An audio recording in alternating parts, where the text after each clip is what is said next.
got some for you too. Here. Meanwhile, a small group of young and ambitious boys and girls decided to set sail and make a name for themselves. Though the most excited one of them was Luffy, Frankie alone built a ship from scratch for his group. It needed to be big because so many of them were going. The crew had Luffy, Law, Robin, Sabo, Frankie, Gina, Baby 5. Not to mention Rina and Golly also tagged along for fun. Their group already was strong enough to beat any Yonko with Rina and Golly. They first came to Shell's town where they found a man named Zoro. He quickly joined their already big pirate group after a good beating from Rina. Luffy, we still need a navigator, Frankie informed the captain of the ship. Then let's go and find one for ourselves, a good navigator. Luffy carelessly shouted. Navigators don't grow on trees, Luffy. They require a lot of studies and hard work. I don't know where we'll find them, Sabo added. Law nodded behind them. Robin suddenly had an idea. Maybe we can find one on Konami Island. Grandpa told me once that a young girl lived there who loved reading sea navigation books. Her name was, AAA, Kami, I guess. Kami? Who names themselves God? Zoro interjected. Alright, let's go to Konami Island then. Luffy enthusiastically shouted. So, they went ahead but on their way, they also met Usopp and Sanji. Luffy tried to hire Sanji as they needed a cook. Sanji refused initially, but after a long round of persuasion, he and his sister also joined. Like that he slowly moved to Reverse Mountain while slowly completing his crew. Alexander had just finished his work on Cactus Island. There weren't many people living there, but he did find out about a secret organization. The secret organization Baroque Works had claimed the island and set it up as one of the bases of operation responsible for bounty hunting for money. Alexander destroyed it and started investigating it. Dobby, call Connor and ask if he has any intel on this organization. Soon they received the info that it was set up by a Shishibukai named Crocodile. Haha, so much for being the government's lapdogs. Alexander scoffed and they moved to the next island. Every island Alexander visited he would leave behind some warships and men there and also erect a big fort. His next target, an island called Kayuka Island, it was very easy. It was just a holiday island. He just erected a fort there and put up many warships. A slight compulsion on the mayor made sure he didn't sell out to the Marines. Next, he went to Little Garden. It was a prehistoric island and as such was still in the age of the dinosaurs. Alexander found two giants there. He learned from the blokes that they had been in a duel for the last 100 years because a little girl asked them who caught the biggest fish. So they came to the island and started fighting. You dummies, that girl has probably died of old age by now. I am going to need this island, so decide what you will do. Leave to the seas or return to Elbaf. Alexander asked. Dory angrily shouted, no, a duel should not be stopped. It is sacred. Then why the hell has it been going on for 100 years? I'll give you one last chance. Fight and finish it. The rules are simple. The one who falls to the ground with their back touching the ground loses. Alexander ordered. The two quickly agreed because Alexander threw off some of his dangerously oppressive aura. Soon their duel ended with Borgai winning. He then sent them to Elbaf and put the island as a nature preservation area. The naval fortress was made a distance away from the shores of the island. Alexander also picked up a female T-Rex and put her in his dimensional pocket. Next, he went to Drum Island. It had Drum Kingdom in it. It was affiliated with the world government, so Alexander had to use his might on them to subdue Wapol, the king of the Drum Kingdom. Eventually, he successfully opened another Golden Justice Army fort there. The island was known for its doctors, so Alexander gave them some more books about various fields of medical science. The Boyne Archipelago was easy to take over as it was just a series of flower-shaped islands in the Grand Line. Within them were various gigantic bugs and vicious man-eating plants. Then came Nanimane Island. It was an uninhabited island. In reality, the island was actually the feces produced after a giant goldfish ate a whole island. The fish was named Island Eater and its height was 700 meters. Alexander just destroyed the island as fecal land was infested with worms. After that, he headed to the Alabasta on Sandy Island, the supposed headquarters of Baroque Works. Sandy Island was also a huge dry and desert-type summer island. But in their way, they were attacked by the giant goldfish. EAOOOAAA Noodles said something. Haha, okay, you fight this time. Alexander let him. Noodles bravely went ahead and confronted the giant foe, though it did take a little help from Alexander. But still, Noodles had his first victory in a battle that day. Alexander let Noodles roam around the shores of the island and went to Alabasta with Dobby. Dobby was reading something from his notebook. So, this Alabasta kingdom is said to be more than 6,000 years old. Its royal family, Nefertari, were one of the 20 kingdoms, but they refused to live in Mary Geoase and stayed back. And they seem to have a poneglyph. Haha, they seem like a respectable family. Let's meet them, Alexander interjected. Meanwhile, Luffy and his big group had now reached Alabasta's shores where they met Vivi. But they all stopped and looked at the sea near them. They saw a huge sea king playing in the water with a big inflated ball. Luffy and the people who lived in the Goa kingdom recognized him. Oi, Noodles. What are you doing here? Luffy asked. He was always able to talk to him somehow. EAAAOOO Noodles replied and got back to his playing session. Haha, Grandpa is here, Vivi. You don't have to worry one bit now, Luffy assured her. Vivi was confused, including Usopp, Zoro, Nami, and Chopper. Who is your grandpa? They asked. I didn't tell you? That man in the photo. Luffy pointed to the backside of the newspaper Robin was reading. It took a moment for everyone to digest it before they loudly exclaimed with jaws dropping and eyes popping. What? He's your grandpa? Vivi asked again. Yeah, not just mine, he's everyone's grandpa. Don't you know I live on the same island as he does? Luffy explained. Usopp started sweating and hyperventilating. What have I gotten myself into? Oh, I can't breathe. Chopper, I'm dying. Zoro was instead excited. Can I spar with him? Luffy got annoyed and yelled at them. Ask him yourself when we meet him. They all agreed to do that. Alexander had understood the current condition of the kingdom and decided to do something about it. Crocodile had somehow started a civil war in the kingdom for his selfish purposes. So Alexander first headed to meet the king.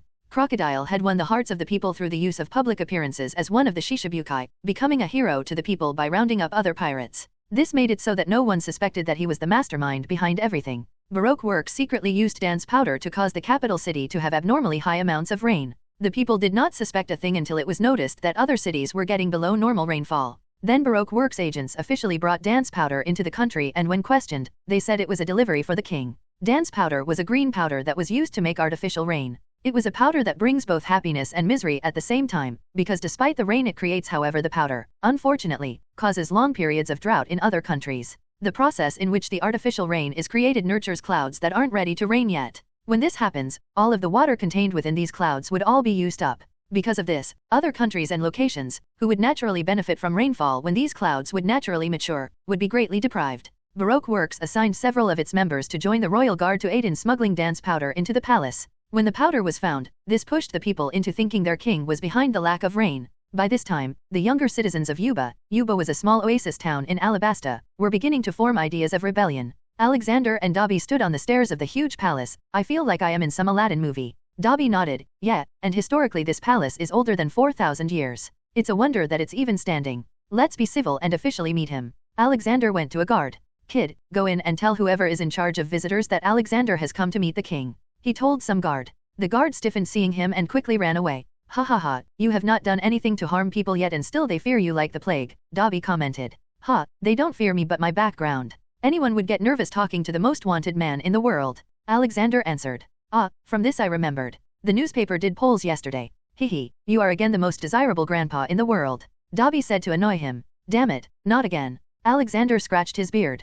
But I am still better than you. I got a wife and so many kids. What about you? My virgin bachelor elf. Alexander asked. Ah, I feel personally attacked, boss, Dobby muttered. Ha ha ha, that's what I aimed for. Alexander laughed and walked ahead. It was again, Alexander 1 and Dobby 0. Inside the royal palace, the king was just informed of Alexander's arrival and, as always, Alexander was given the VIP treatment. You are welcome to Alabasta, Golden Justice Alexander. King Nefertari Cobra greeted him. Who keeps giving me these weird nicknames, Alexander thought. Ah, thank you for meeting me, King Cobra. I mean King of Alabasta. Alexander shook hands with him with a wry smile. Ha ha ha, just call me Cobra. People of your stature have this right. How can I help you now? Cobra asked. Alexander quickly checked the man's sins and they were in the second category, rare for a monarch. Although the man had a badass name he wasn't strong at all. I have started to take over this side of the world. Sandy Island was just one of my destinations but then I saw all this trouble going on here. I have an offer, Kinko. King. Alexander hinted. And what is this offer? Cobra asked. He had seen lots of people bringing deals for him in the disguise of taking his throne. This time, though, Crocodile went ahead without even asking. Declare yourself an ally of the Golden Justice Army and become a part of the United Kingdom of the Seas. In return, I will deal with Crocodile and also open a big base for my army. You will also not have to pay heavenly tribute as my UKS works from money earned from taxes. Each kingdom aligned with us gives a small amount of income from taxes as its defense budget. In return, we will keep your shores and seas safe. He briefly explained. Cobra rubbed his chin and thought for a second. What about the world government? They will immediately declare me a traitor. He scoffed. Huh, world government is a thing of the past. The era of the pirates is a thing of the past. This is the era of justice and happiness. Anything that will stand in the way will face me. So, what's going to be your answer? Then I agree. Those at Mary Gosa are already considering us traitors for not joining them. But we need to keep this kingdom safe for the treasures it holds. Cobra interjected. Alexander understood he was talking about the poneglyph. I would like to see that poneglyph later. I will go and deal with Crocodile by then. See you later, King Cobra. Damn it. Luffy and his party were traveling through the desert to reach the capital. Ha, I'm hungry. I need food and water. Luffy complained with his tongue hanging out. Slurp.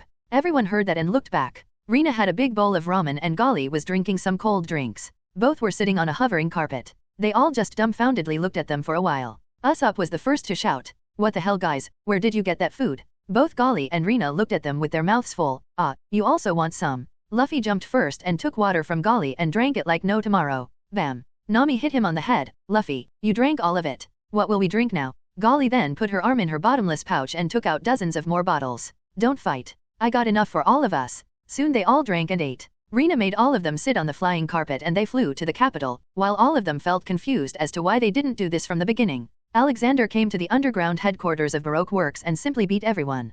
Crocodile found out about their arrival and tried to run away. He got as far as the town's center. Haha, you are too cowardly to be a Shishibukai. It's more like a natural instinct right now, he replied while thinking of an exit strategy. There is no way out, Sandman. You will surely die, but how you die is still something that depends on you. Confess all your crime and you will get a quick death. Don't do that, and you will die slowly as I melt every particle of your sandy body. Alexander threatened him. Grandpa. Out of nowhere, Alexander heard the loud call and saw the fully packed flying carpet coming towards him. As always, Rina and Golly jumped for a hug. But Crocodile thought it would be smart to hold one of them as a hostage, and his choice was even worse because he picked Golly. He held a knife against her throat. Ha ha ha, oh how the tables have turned. Luffy and the party quickly readied themselves for battle. Rina and Golly were members of their Straw Hat Pirates after all. As always, Robin announced who the opponent was and Usopp and Chopper cried, "What is with my luck?" Usopp called out. But then his luck turned even worse when a lot of Marines came running towards them with Smoker in the lead. Suddenly Alexander started laughing, "Ha ha ha, look at your knife," before threatening. Crocodile quickly looked and saw that the girl in his arm had eaten the knife. Golly then spoke, "That was tasty, do you have more knives, uncle?" Crocodile fell to the ground in shock, What the fuck? What are you? I am Golly, the devourer, hee hee. Give me more knives, or I will get angry, she threatened. How the tables had turned again. I don't have any more, go away weird girl. He shooed her and got up. He thought about fleeing but then felt pain in his legs. My legs. He screamed. His legs had somehow melted into glass when he turned to sand and now he was stuck to the ground. I told you can't run away. Now, I want you to tell everyone the truth. And do tell me why you did all this. Alexander nudged him. With a slight use of magic, he spilled the beans. I wanted to get the ancient weapon Pluto and rule the world. It is somewhere in this country, he confessed. Alexander just nodded at that. Even he knew that Pluton was here and he was going to find it. But he was finding it hard to believe that it could be stronger than the ships he already had. The Pluton was said to be able to destroy islands that even his ships could do. He grabbed Crocodile by his collar and started dragging him to a high point where everyone could see and listen to him. Stop, Crocodile is protected by the Marines. You can't kill him, Smoker voiced. He could already hear his subordinates cursing him for getting them in mess with Alexander. Haha, kid, just wait a few more minutes and listen to what he has to say. You can be the judge after that. He has broken a very big law made by the world government. Same law for which O'Hara was ordered to be destroyed. He told him and kept dragging Crocodile. Once in a good position he amplified his voice and started to speak. People of Alabasta, I assume you already know me and must be wondering why I am dragging this hero of yours. Well, I will let him answer you all. Crocodile was made to speak. I did not save Alabasta. I brought in the dance powder and blamed it on the king in order to start a revolution through which I could overthrow the current regime and become the new king. I am the boss of Baroque works and behind many organized crimes. That was enough to get the people agitated. They were stupidly bamboozled. Not to mention they had started a revolution against a good king. Smoker on the side was not much shocked. He already knew that Crocodile was up to no good but he lacked evidence. He instantly called the headquarters and words instantly reached Sengoku. Alexander looked at the angry public. Calm down everyone. He will be punished and there should be no doubt about that. Not just that, I can truly make it rain with natural clouds. So enjoy it. As soon as his words ended, it started to rain. Not just there but across the whole kingdom. Also, your king has decided to ditch the world government because they are the one who made Shishibukai in the first place, and join the United Kingdoms of the Seas. It is a new government founded by me where you don't have to pay heavenly tributes and still get security. Not just that, I will soon be starting new ways of travel so that all the kingdoms can be more connected. He announced and continued speaking. One more thing, I know that you all didn't get a good harvest this year because of this man here. I will supply a whole 2 years worth of grains to Alabasta for everyone so you all can slowly get back to normal work. His words quickly won the hearts of everyone. Alexander didn't say more in fear that people might just start calling him their new king and it would get messy. He then looked at Crocodile and said, say hi to them. He turned Crocodile into a crystal and threw him towards Marineford. Bam. God damn it, I knew this was going to fail. Sengoku took down his anger on the desk. In front of him, all the admirals and a few vice-admirals sat. Haha, we all knew that. I'll go and catch him. Garp interjected. No need, we will be receiving him soon, Sengoku said and walked to his window. He opened it and soon an object fell in at a very high speed.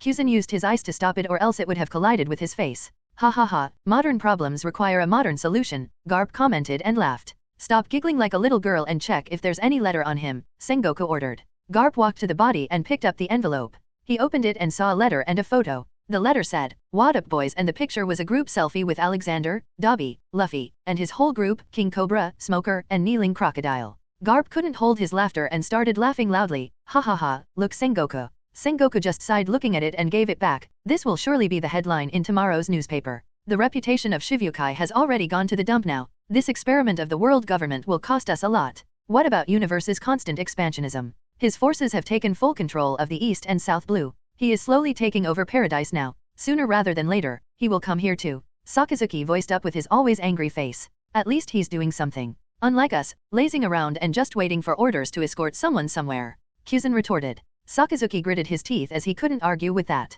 They were really like the world government's lapdogs. Justice may be late, but it will surely come. No matter who it is, he mumbled while gritting his teeth. He still had not forgotten the humiliation he faced in O'Hara, Alabasta Royal Palace. Alexander had already searched the whole kingdom and had found the so-called Pluton. It was a massive ship with high-tech ballistics. But it was in ruins now, fully rusted and nearly destroyed by the effects of time. So he scanned it for its design and destroyed the remaining part of it. He then signed the documents with Cobra about his kingdom joining the UKS. He looked at Luffy. What the hell are you all doing here? We are on our adventures. I will become the Pirate King, Luffy proclaimed with a puffed chest. But he soon realized he shouldn't have said that here. And before he could react he received a fist of love. God damn it, Luffy, how many times have I told you not to do that? I am not against your adventures, but you cannot call yourself pirates. Call yourself adventurers. Straw Hat explorers sound good, and stop using that flag. I am warning you, if you keep this up then you will someday find me standing against you. He seriously warned. Luffy gulped, seeing that Grandpa was really serious. I want to find One Piece. And I will not stop you. Raftel is a nice place and finding it is very fun. But all I am asking you is to not to do it as a pirate. Believe me, kid, there will be no pirates in a few years. What will be the point of calling yourself a pirate king then? Also, don't forget, it was not Roger who called himself Pirate King but the world government, because they wanted to spoil his reputation and show him as an evil man to the world. Are you evil, Luffy? He asked. No, I am not. Luffy quickly answered. Then let's call it Treasure King. Finding One Piece will make you a very rich man, so it makes sense. I will also leave gold and jewels worth 500 billion berries there. Whoever finds it shall have it, Alexander announced. What? Do you know where Raftel is? Robin excitedly asked. Alexander nodded. I can take you there if you want. No, we will find it ourselves. We will complete our journey. Luffy sternly interjected. Haha, good. Robin, it's okay. I will tell you about world history when I find out. Don't worry, he assured her. Then suddenly the blue-haired girl came up to him and bowed deeply. Thank you for saving this country. Haha, get up, child. I heard about you and what you've been doing to get rid of Crocodile. I am happy knowing that the future of this kingdom will be in the hands of someone like you. Don't forget, you will always have my blessing too. He praised her. Vivi blushed. She had been going against Crocodile for a long time. She had even infiltrated their organization to gather intel. Okay, I will be leaving now. Got a lot of work, he said and started to leave. Wait. He was stopped by Zoro. I want to learn sword fighting from you, Zoro requested. Ha ha ha, kid, everything has an order. You first take baby steps before you start running. Go to Katakuri Island and find Mihawk. Maybe he can give you some tips if you can impress him. He told him and left. He returned to Noodles but found a large amount of wreckage around him. What happened? He asked. Oh, Noodles replied. Haha, so Marines attacked you and you sank their ship. They will put a bounty on you now, boy. Let's go. Beep beep beep. Suddenly his ring started to make loud noises. Alexander knew what it was. It was a call from one of his children. Each of them had a ring assigned that Alexander wore. The current beeping ring indicated that Hela was calling for him from somewhere in the multiverse. Dobby, Hela is calling. I will go and return soon. Take care of everything till then, he instructed. Okay boss, best of luck. Soon a white light fell and Alexander vanished. Noodles voiced his concern about Alexander's disappearance. Haha, he will be back soon, Noodles. By the way, where did you learn that curse word? Dobby suspiciously asked the giant good boy. Hela was really happy when she was allowed to go and travel the multiverse. It was a nice change from just seeing the same thing again and again. She was really excited when she came to the strange yet familiar Earth. She later found out that the world was infected with something that made some humans turn cannibalistic and unable to eat normal food. She was in a country named Japan and was continuously killing these sinners. She had checked the purity of the world and it was at 40%. However, even after 15 years of killing, purity wasn't rising. The number of man-eaters was the same too. She was eventually approached by an organization called the Commission of Counter-Ghoul, but she soon got fed up with their incompetence and took over the organization. Then she started expanding and killing as many ghouls around the world as possible. Yet no solution seemed to appear. She was not a scientist, so she had no way of making a cure. Not even the origin of these ghouls was known, so she didn't know how to stop it. Soon, a few more years passed and she got fed up and called her grandpa. Terrace of CCG main office building, Tokyo, First Ward. Hela stood there waiting for Alexander. Behind her stood the bureau chief, Yoshitoki Washiyu, and 6 of the special class investigators. The special class was the highest rank achievable in the organization. Why are all the special classes here? What if an SS or SSS attacks somewhere? Kautaro Amon asked his instructor, Yukinori Shinohara, special class. Stay quiet. She told us she has asked someone to come who can deal with all the ghouls in the world. Till now she has never lied, so keep your fingers crossed and wait. Shinohara whispered at him. Kori Ui, another newly promoted special class, huffed. Ha, she can alone kill SSS like flies. If even she can't do it, then I don't have much hope. And if there is someone even stronger than her, then he's probably some god. Kishao Arima nodded. Let's just wait and watch. Boom. A white light struck from the sky like thunder. It took a moment for all of them to adjust their vision to look clearly. Where the light struck was now an unnaturally tall old man. But they felt majestic and very strong vibes from him. Grandpa. To all of their surprise, their cold, ruthless and super hot boss changed into a spoiled granddaughter and jumped to hug the man. Many of the simps/admirers gritted their teeth in jealousy. Alexander hugged Hela as he made himself a normal-sized human. Ha ha ha, my Hela. What have you been up to? I got so worried about you. I thought you were in danger, but I see everything is fine here. Oh, who can be a threat to the goddess of war? I asked for you because I've been stuck in this world for the past 20 years and the purity hasn't gone up one bit, she complained. That's strange. Where are we? Tell me about this world, he asked her as they started walking into the building. Alexander felt like one of the men, the one with white hair standing there, was weird. The bureau chief tried to shake hands but he was ignored and they moved inside. Grandpa, there seems to be some kind of disease going on. There are humans who become very powerful after getting infected and they cannot eat anything besides flesh. Humans are their favorite. They can have different kinds of powers related to their physical deformities. I tried to kill all of these infected people but more seem to pop out every day, she explained. So you asked me to come here so I could make an antidote, huh? He asked. Hela embarrassingly nodded and Alexander continued. Haha, it's all right. Bring me a tissue sample. Hela nodded and brought him to a lab where all the research happened. Special class Arima, aid grandpa in whatever he asks for. Alexander looked at the same white-haired guy and walked up to him. Why do I feel like you are different? Oh, he's nicknamed the White Reaper. He's very good at killing the ghouls. Hela told him. Okay, bring me a sample of an unharmed ghoul tissue. He told him. Arima went to a freezer and brought out a glass cylinder. This is a recent collection from a raid. Alexander simply took it out and brought out his super microscope made by Alfred. Sir, I recommend you don't touch it with your bare hands. Arima pointed. It's all right, kid. This thing can't affect me. Now let me see. He started checking the DNA strands. Whatever this virus is, it has changed the DNA a lot. But I need a normal human DNA sample to determine if this mutation is natural in nature or artificial. Give me a drop of your blood, Arima. He told him. Arima was silent for a second, showing his hesitation. Can't you take your own blood? Just do it, Arima. If he could he would have done it. His skin is stronger than steel and needles can't penetrate it. Hela sternly ordered. Arima let Alexander take his blood but the tension was clear on his face. Alexander put it under the microscope. Ha, no wonder you felt different. Your DNA is the same as this, the ghouls. So you are one of them, Alexander loudly announced. The nearby investigators flinched with the news while Arima's one eye quickly changed and became red. He took out a spear-like weapon. Hela just stayed put. She had no reason to worry as Alexander was closer to Arima and could take him down with a finger and she already had her doubts that Arima was a hybrid ghoul. Kid, calm down. At least explain why you've infiltrated this place. What's your agenda? Alexander asked. Coexistence. That is my agenda. Ghouls are now a part of the world we live in and no matter what, you cannot kill them all. Working to make a society where both kinds of humans can live is my agenda. What about you? Arima coldly asked.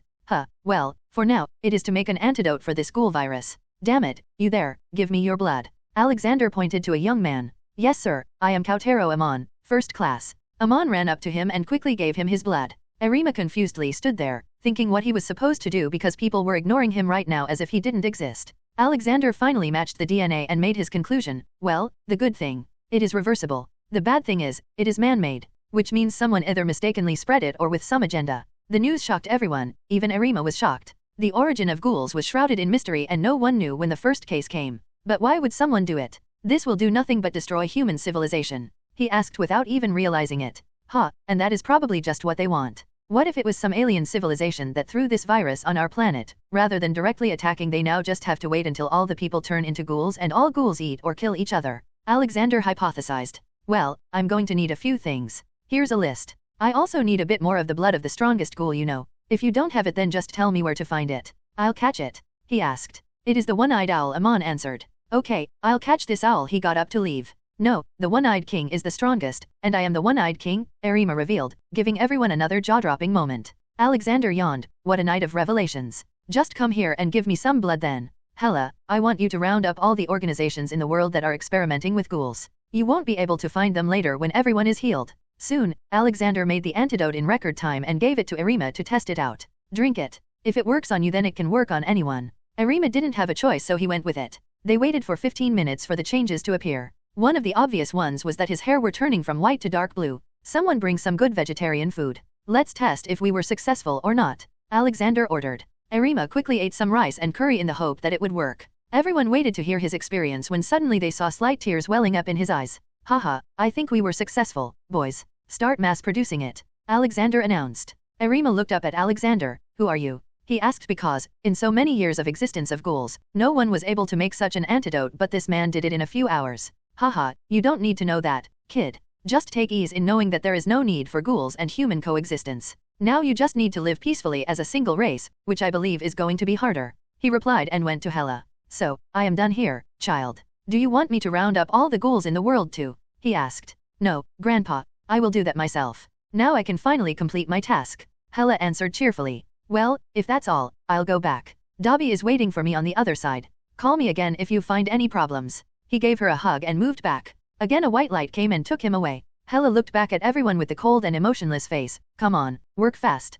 We need to inject this antidote not just in ghouls but also in normal people. Who knows, there might be some ghouls living like normal humans. Everyone sighed and cursed under their breath, wanting to see their smiling and cheerful hot boss again. White light fell in the middle of a crowded street on some island in the New World. Damn it, I didn't pinpoint my returning location. Where am I? He asked himself. He looked around to find out where he was. It seemed like a waste processing plant as the whole place was littered with mountains of scrap metal and factories. He saw a boy running in front of him. Hey, kid. What's the name of this place? The kid looked at him like he had seen the biggest fool of the century. You don't even know that when you are standing here. Wait, I've seen you somewhere. Alexander took out a chocolate bar. Tell me and you can have this. The boy's eyes shone for a second. Yes, this place is called Spider Miles, kind sir. Ha, here you go. He handed him the chocolate. But then they both looked at the street because people had suddenly become noisy. He saw a man in a pink bonnet and purple aviator sunglasses, with a yellow pacifier in his mouth. He was also wearing a blue scarf with white polka dots around his neck with a pink bib underneath it, and something that resembled a diaper.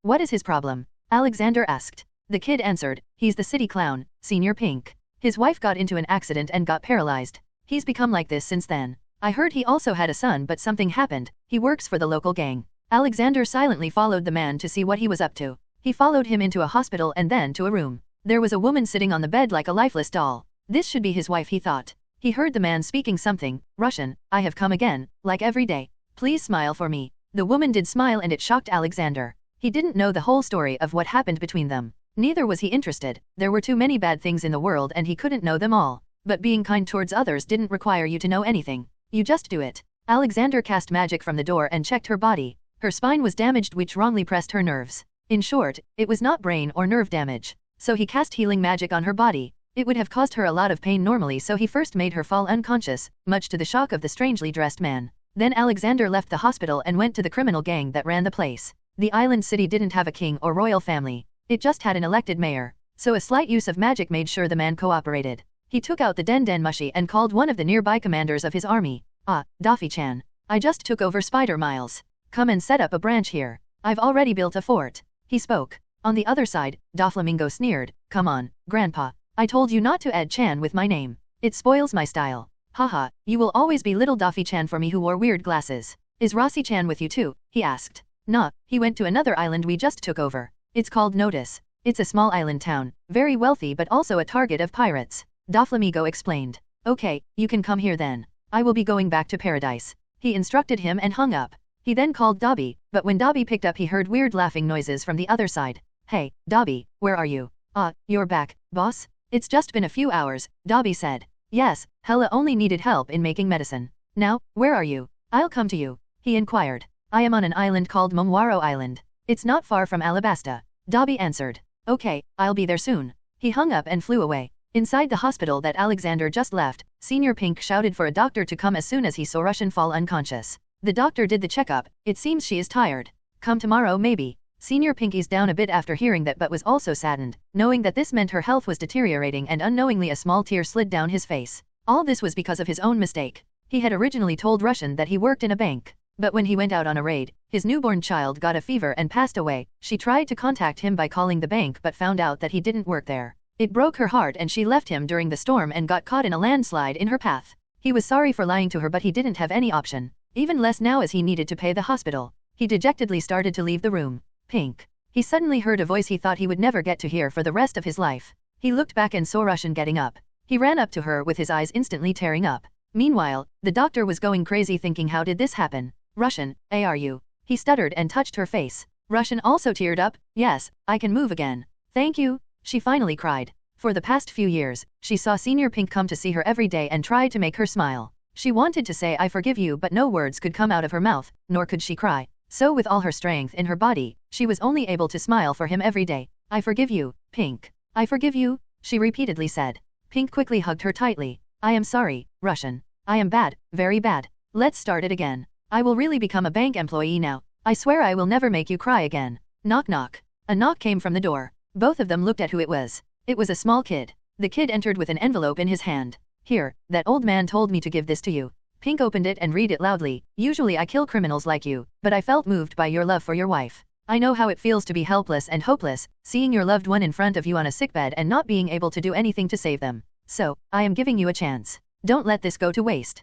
Keep her happy or else I will be coming. Russian and Pink had an idea of what happened now. Russian's miraculous recovery was very unnatural. But they still didn't know who did it. Kid, who was the man that told you to bring it here? Pink asked. He only paid me 5 chocolates for bringing it. If you want more info I will need payment. The kid seriously said like an evil capitalist. Pink just gave him money. Buy 10 with these. Now tell me. The kid went to the side, picked up the newspaper, and showed the front page to them. It was an article with a declaration of United Kingdoms of the Seas. This is the old man who hired me. Now, I am leaving. Happy doing business. Pink started shivering while holding the paper. It seems I used my whole life's luck today. The doctor heard everything and decided to speak. You are a lucky man, boy. These days, miracles like these don't come in cheap and you got it for free. I hope you heed his advice. And even if you want to go back to that life you can't. The island was just taken over by the Golden Army's commander, Doflamingo. He's very strict with criminals I've heard. Russian again cried, Pink. He looked at her. She continued, God gave this second life to us. Let's make a happy family now.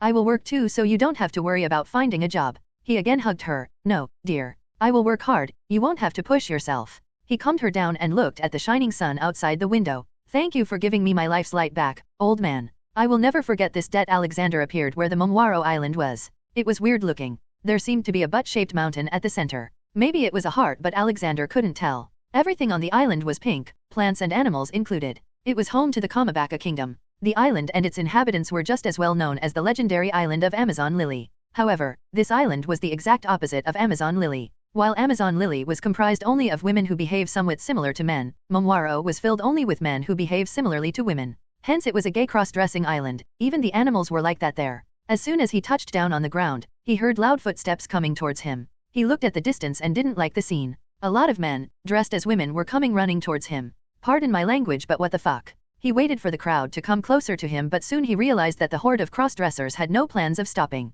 So he started running away from them. God damn it, where is Dobby? I hope he hasn't changed into their dress. This seems to be his natural habitat. Alexander joked to himself as he ran on the beach. Behind him were the manly girls, giggling and chasing. To make matters worse, Alexander noticed that the setting sun was showing as a backdrop. Some distance away on a cliff, Dobby and the ruler of the kingdom, Emporio Ivankov stood. Ivankov looked at the beach scene while slurping on tea. Fufufo, what a beautiful scenery buru. Haha, I'm gonna tease him for the rest of his life now. Dobby evilly chuckled with a camera in his hand. Let's call the old man back. Dragon Boy is waiting. Ivankov said and went to call Alexander. Alexander soon came to them and saw a camera in Dobby's hand. Dobby, if you show that to Olivia then I will force feed you 100 pineapple pizzas every day. Haha, it's alright boss. It's safe with me. Dobby smirked. Ivankov came and introduced himself. Ivankov ordinarily added boy in front of people's names but he did not dare to do that with Alexander. 1 because he was too powerful and 2 because he really was too old. Ivankov remembers seeing his old face in the newspaper when he was just 4 years old and that was 42 years ago. Chairman Universe, it is an honor to meet you. Dragon Boy is also here. He's waiting for you. Ivankov led the way. Why does everyone keep adding a different prefix before my name? He questioned himself. But his spoiled mood changed back to his cheerful self the moment he came to the meeting area. Koala-chan? What are you doing here? He loudly called out. Koala jumped from her chair, straight into his arms. Ahahaha. Grandpa, I missed you so much. So when Uncle Dragon came to Fuchsia village, I joined him. Luffy and everyone had also left so I was feeling lonely. Sorry for not visiting. I was busy. He apologized. She showed her cute smile. Hee. It's okay. I heard you are going to become the king of the world. Best of luck. Who is spreading all these rumors? He thought. Dragon got up and gave Alexander a hug. I knew you'd be coming here eventually. Wait, why the hell are you here? And why do you have such an intimate relationship with her? Him? Don't tell me he's Luffy's. Alexander suspiciously said. Dragon quickly made him stop. No. Stop fooling around, old man. Ivankov is a high-ranking member of the Revolutionary Army. Not all organizations are strong enough to work openly like you, even the Marines are afraid of messing with you. Ivankov is just a normal ruler in the eyes of the world. Haha, of course, they'd be. Sengoku clearly knows about my fist of love. Anyway, what did you want to talk about? Alexander asked. I had a meeting with other leaders of the Revolution Army. We all agree on the point that you are the closest to achieving our goal than we had ever thought of. So we decided to integrate with the Golden Justice Army. Dragon explained. He was taking this step not because the Revolutionary Army was weak, but because there were too many powerful organizations in the world and most of them were standing against each other. If a war broke out it would get too ugly. Also, the motives for which the Revolutionary Army was formed were the motives of the Golden Justice Army too. Well, I do feel like a big war is coming. It will decide the fate of the world. However, it won't be as simple as just killing the 5 elders. I will also need to kill this Im-sama. He's the main guy, and I have a feeling that he's not as simple as it may seem. Alexander commented. Dragon nodded. Yes, I have also heard about him. But that is all. His whole existence has been an even bigger secret than the Void Century. Yeah, that's why I'm going to uncover the history first so that we have something to tell the world. Once we take over, I will create a temporary government with all the UK's signed nations combined. Marines will be integrated into our forces. He explained the plan. How are you planning on making sure no one tries to rise up in the future to start a world government? Dragon asked. Easy, decentralization of power will be the way to go. Right now, the highest power in the world is concentrated in Mary Geosa, but what if they were scattered around the world? Not just that, imagine if the world was better connected, through train and ship routes. He proposed. But as long as the red line is up, the world will always be the same. Dragon argued. That is why the upcoming war will only end with the destruction of the red line. Okay, that's enough serious talk. I will send someone to help you integrate with us. However, I will not be publicizing the news for now, he stated. After that, they talked mostly about family. Luffy and Garp were busy in their own lives and responsibilities, so even Alexander rarely sees them. He hadn't met Garp for a very long time now. Okay, I should be going now. Kong will come and contact you. You already know him, so don't hesitate to ask anything. Right now our most secure base is in Fishmen Island, so send your forces there. No one will find out then. He instructed and decided to leave for his next destination. Koala, take care, okay. He gave her a hug and left. Once he left, Ivankov seriously looked at Dragon. Are you sure this is the right thing to do? We have given our lives and blood to this organization. And yet he achieved more in just 1 year than we did in 15 years. Let's just accept the reality and recognize that he is no ordinary man. Dragon said. Saya, no man with AD in his name can be ordinary. I heard he's conquering the Grand Line. Ah, he didn't ask if I want to join his UKS. Ivankov exclaimed. Dragon scoffed. Haha, he knew your answer without asking. What a man he is. Ivankov drifted away in his personal thoughts that no one would want to look into. Alexander had flown very fast and had just come to the neighboring island of Momwaro Island. It was currently an uninhabited island. He had landed because a news crew had come to deliver him a letter. All the news crew in the world worked for him now. Achuo. Goddamn, who's bad-mouthing me? That was the biggest sneeze of my life. Am I getting allergic to you, boy? When did you last take a bath? He asked the news crew. The bird scratched his head first and then spread his wings to shrug. So you don't remember when you last bathed? Boy, I'm giving you the day off. Go and take a bath now. He sent the news crew away and looked at the golden letter he had just received. From Grand Tesoro? What do they want from me? The letter he received was from the owner of the Guild Tesoro, the owner of Grand Tesoro, a massive ship with a metropolis built on it. It was supposed to be the largest entertainment city in the world. It was acknowledged as an independent state by the world government due to Tesoro's wealth, and they also classify it as a demilitarized zone. It was referred to as the moving country of dreams. Nevertheless, the country was allied with the world government, as they are required to pay a heavenly tribute. Inside the envelope were an invitation letter and a Viva card. What do they want from me? Well, it's in my way, so I'll check it out. Then he picked up the newspaper and a poster fell out. He picked it up and started laughing non-stop. It was a wanted poster of Noodles and the photo was too different than the original Noodles. It said, Demon of the Seas, dead or alive, 100,000,000. Whose ship did he sink in Alabasta? He asked himself and started flying away. Tado Land, Whole Cake Island. Charlotte Linlin aka Big Mom, the captain of Big Mom Pirates, and one of the Yonko was having a meeting with her 3 sweet commanders. We need to do something about this ever-expanding Golden Justice Army or else it will soon come after us too. Charlotte Katakuri spoke. Katakuri, don't worry. Mama is very strong. Now bring me my cake. Big Mom shrugged off his warning. Mother, Big Brother is right. Universe has already killed and destroyed the Beast Pirates. With Kaido dead we have no alliance. The Germa Kingdom was also destroyed. Red Hair Pirates will never join us and I've heard the Whitebeard Pirates have already submitted to him and have decided to join the Golden Justice Army. Charlotte Smoothie added. Smoothie, don't worry. I do have a very powerful ally.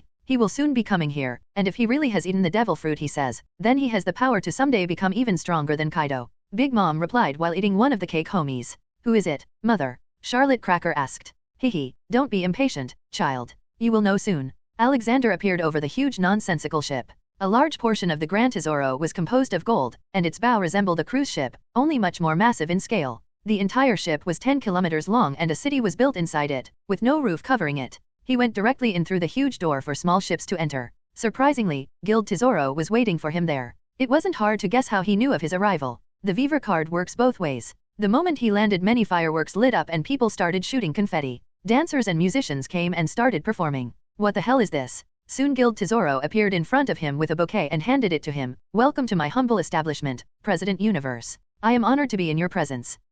If this is humble then I don't know what's exquisite in your mind. Well, why did you send the invitation? He asked. Ahaha, we will talk about that soon. Let's go in first. I have organized so many fun activities for you, he said and brought him in. In the meantime, Alexander looked into his head and also his sins. It turns out, Tesoro was a broken man. Broken by the world nobles. His story was sad and pitiful. When he was a child, he loved to sing and dreamed of being in the entertainment business someday. However, due to his poor childhood, he turned to crime. However, he once changed his ways when he met a slave girl named Stella in a human shop. He fell in love with Stella and hoped to one day buy her freedom, but this dream was crushed after she was purchased by a world noble. He even assaulted that world noble but was caught and also forced into slavery. Due to harsh treatment, Stella died 2 years after being bought, causing Tesoro to snap and return to criminal activity after he escaped from slavery on the night Fisher Tiger burned Mary Gosa. Due to his conniving and criminal ways, he was able to establish the Grand Tesoro and achieve his dream, though his dark past caused it to become twisted and corrupt.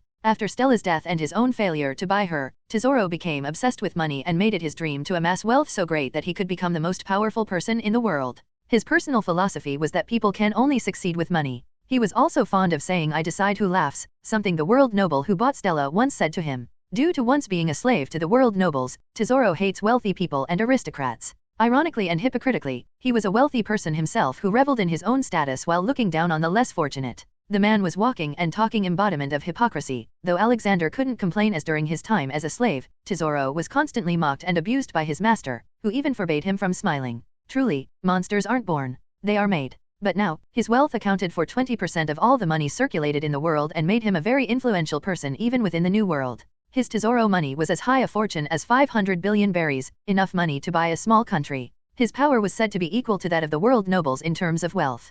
Guild Tesoro, Category 3. Murder, 50. Enslaving, 20,890. Robbing, 52,678,875.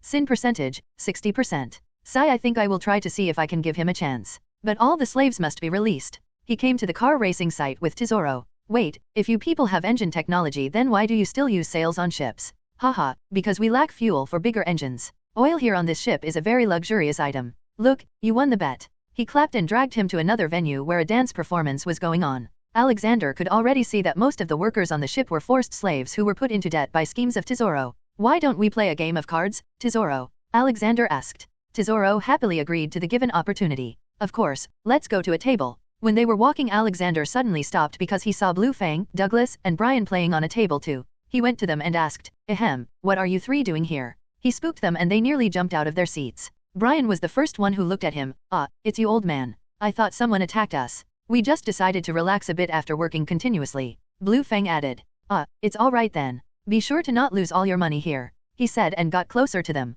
"This place is fishy, so be careful." He whispered to them and left to play his game. They came to a blackjack table. A man was already sitting there and playing. What surprised Alexander was that the man was blind and he still won. Alexander occupied a seat beside him and on his other side sat Tesoro. "Care to join me in the game, lad?" The blind man laughed and agreed. "Haha, I can't deny an elderly person." Alexander's eye twitched being called an elder. "Wahaha, funny boy. Okay, Tesoro, let's continue." Soon after the cards were distributed, Alexander received 15 in total. Now he needed a 6. Alexander used his vision to see which card was now on top, and it was a 6. "Double down," Alexander said. If Alexander wins now, he'd get a double, and if he got a blackjack then he'd get 1.5 times. And now he could only get one card. Then, when the dealer was taking out the card to give it to him, it suddenly changed at an extremely high speed and 6 became 9. "Bust," dealer said and took the money from him. The game went on and the blind man somehow won even when the card was changed. Alexander looked at Tesoro. "Ah, this is no fun. Tesoro, let's bet big.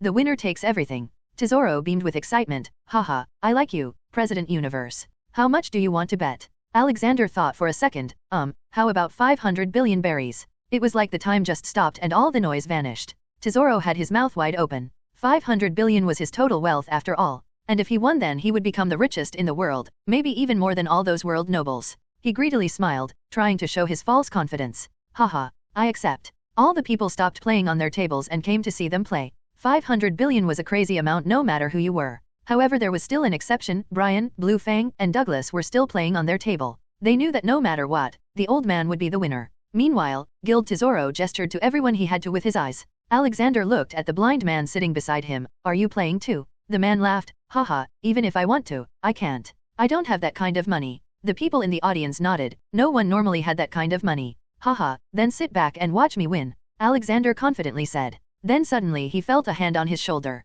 It was an executive at the casino working for the guild. She tried to woo him with her questionable clothing, but Alexander just ignored her. However, he already knew that she had done something to him, as he had felt some kind of energy coming out of her hand. He didn't know what it was, so he just reversed his body's time to before she touched him. Soon the cards were given. Alexander got a face card and a 3, which made his total was 13. Now he needed an 8 to win. He was constantly monitoring the dealer and guild. Alexander noted that guild had a 2 and an ace, which gave him a 3 or 13, and he also needed an 8 to win. It was Alexander's turn. He saw through whatever the dealer was doing and asked for another card. Hit me. The card that came to Alexander was surely a 2, but just as the dealer was picking it up, it got swapped with another card that was a 10. It was not the card that got changed, but the print on it. So Alexander froze time for a sec and reversed the time of the card. The time resumed and the dealer put down the original 2. It made him start sweating even more. The pressure was just too much. Alexander now had 15. Guild also took another card, making his total 20. He now just had to sit and wait for Alexander to lose. Alexander sighed loudly.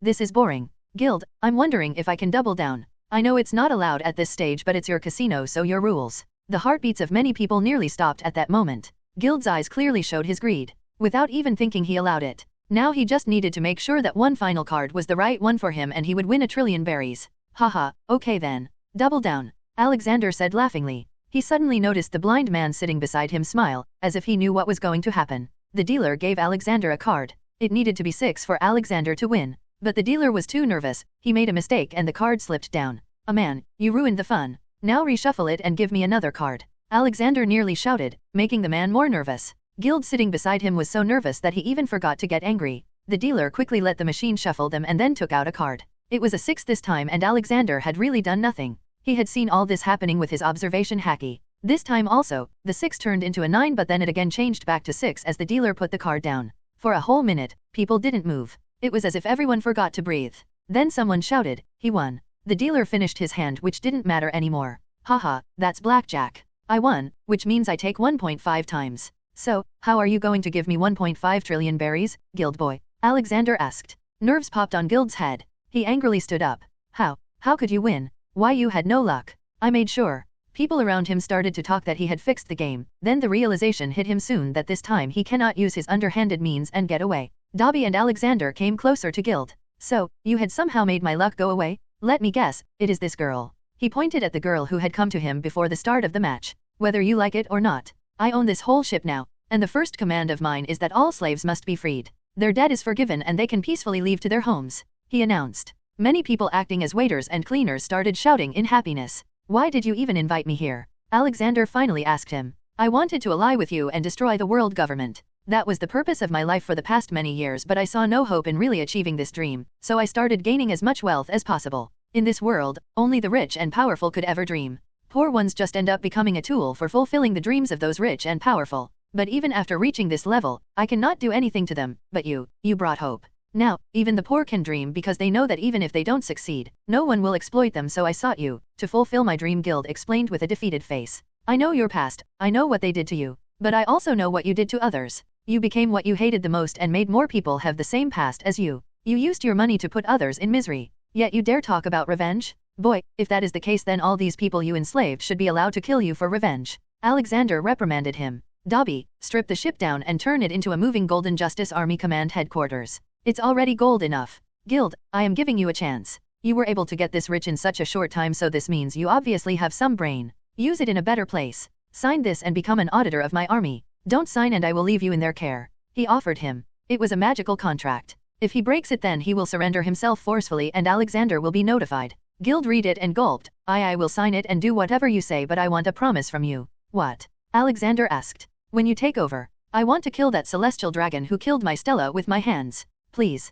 He prostrated in front of him. Well, I can let you have that, but I am not sure if he is even alive. I killed quite a few of them in my past rampage. They died under the collapsing segments of the Pangaea castle. Alexander clarified. Alexander then let Dobby handle everything and he went to the blind man who was silently drinking. Haha, someone said it right. You don't always need eyes to see, Alexander commented. Meanwhile, Isho was internally fangirling inside, because he got to meet his biggest idol. Since he was small, he had heard stories of the great man called Alexander Maxim D. Universe. When he grew up and found out that his idol was going against the world government, he started to investigate the reason. In the end, he found out that the world was much darker than it appeared. Slavery, murder, and other horrible crimes were too common and went unpunished. So, hurt by those things, he blinded himself as he didn't want to see such a world and started to work to make a difference. He just kept on following his role model's footprints and finally, it brought him to his meeting. He kept his calm. Haha, it is an honor to meet a legendary man like you. Ah, the pleasure is all mine. For a man with your abilities, what are you doing in this place? Alexander asked. Isho wasn't surprised that his strength was evaluated in seconds by him. I heard that people were being enslaved here, so I came to check. Haha, a man of honor then. What is your name? Alexander asked. My name is Isho, people who know me call me Fujitora, he replied.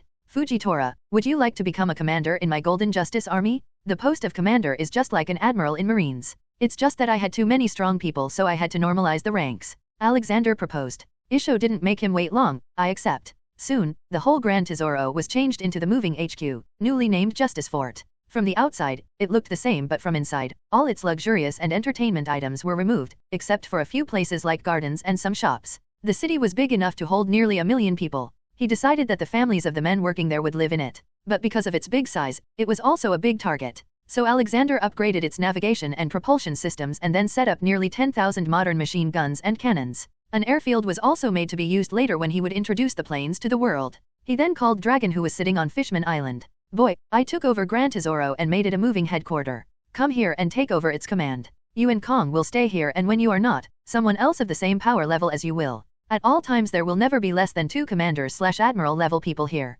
Dragon quickly understood the importance of such a base and agreed to take its command. I will head to you soon. Alexander hung up and busied himself. On Tado Island, a guest appeared with the purpose of creating an alliance with the Big Mom pirates. His name was Marshall D. Teach. His dark fruit had made him really strong and now his target was to get a hold on Whitebeard's fruit abilities. Though he didn't know that Whitebeard was now fully healed and even stronger than before. Soon he met Big Mom and they started to plan what they were going to do. Their plan was simple. Create a war likes of which never seen before, and use it to their benefit. Alexander kept on his streak of conquering islands and kingdoms. Till now, the term conquering the Grand Line just meant traveling it but Alexander was truly doing it. Each island he visited would have his flag from that moment. He had split his work, Dobby had gone to Skypea while he went to Jaya and its nearby islands. His reputation had now increased so much that people welcomed him with flowers in every new kingdom he went to, though Alexander had taken a break from his work because he had found out who was spreading weird names of him. As it turned out, Hats had taken over the World Economy News newspaper by defeating Morgans in a bet. Hats then wrote weird articles about him in it every week.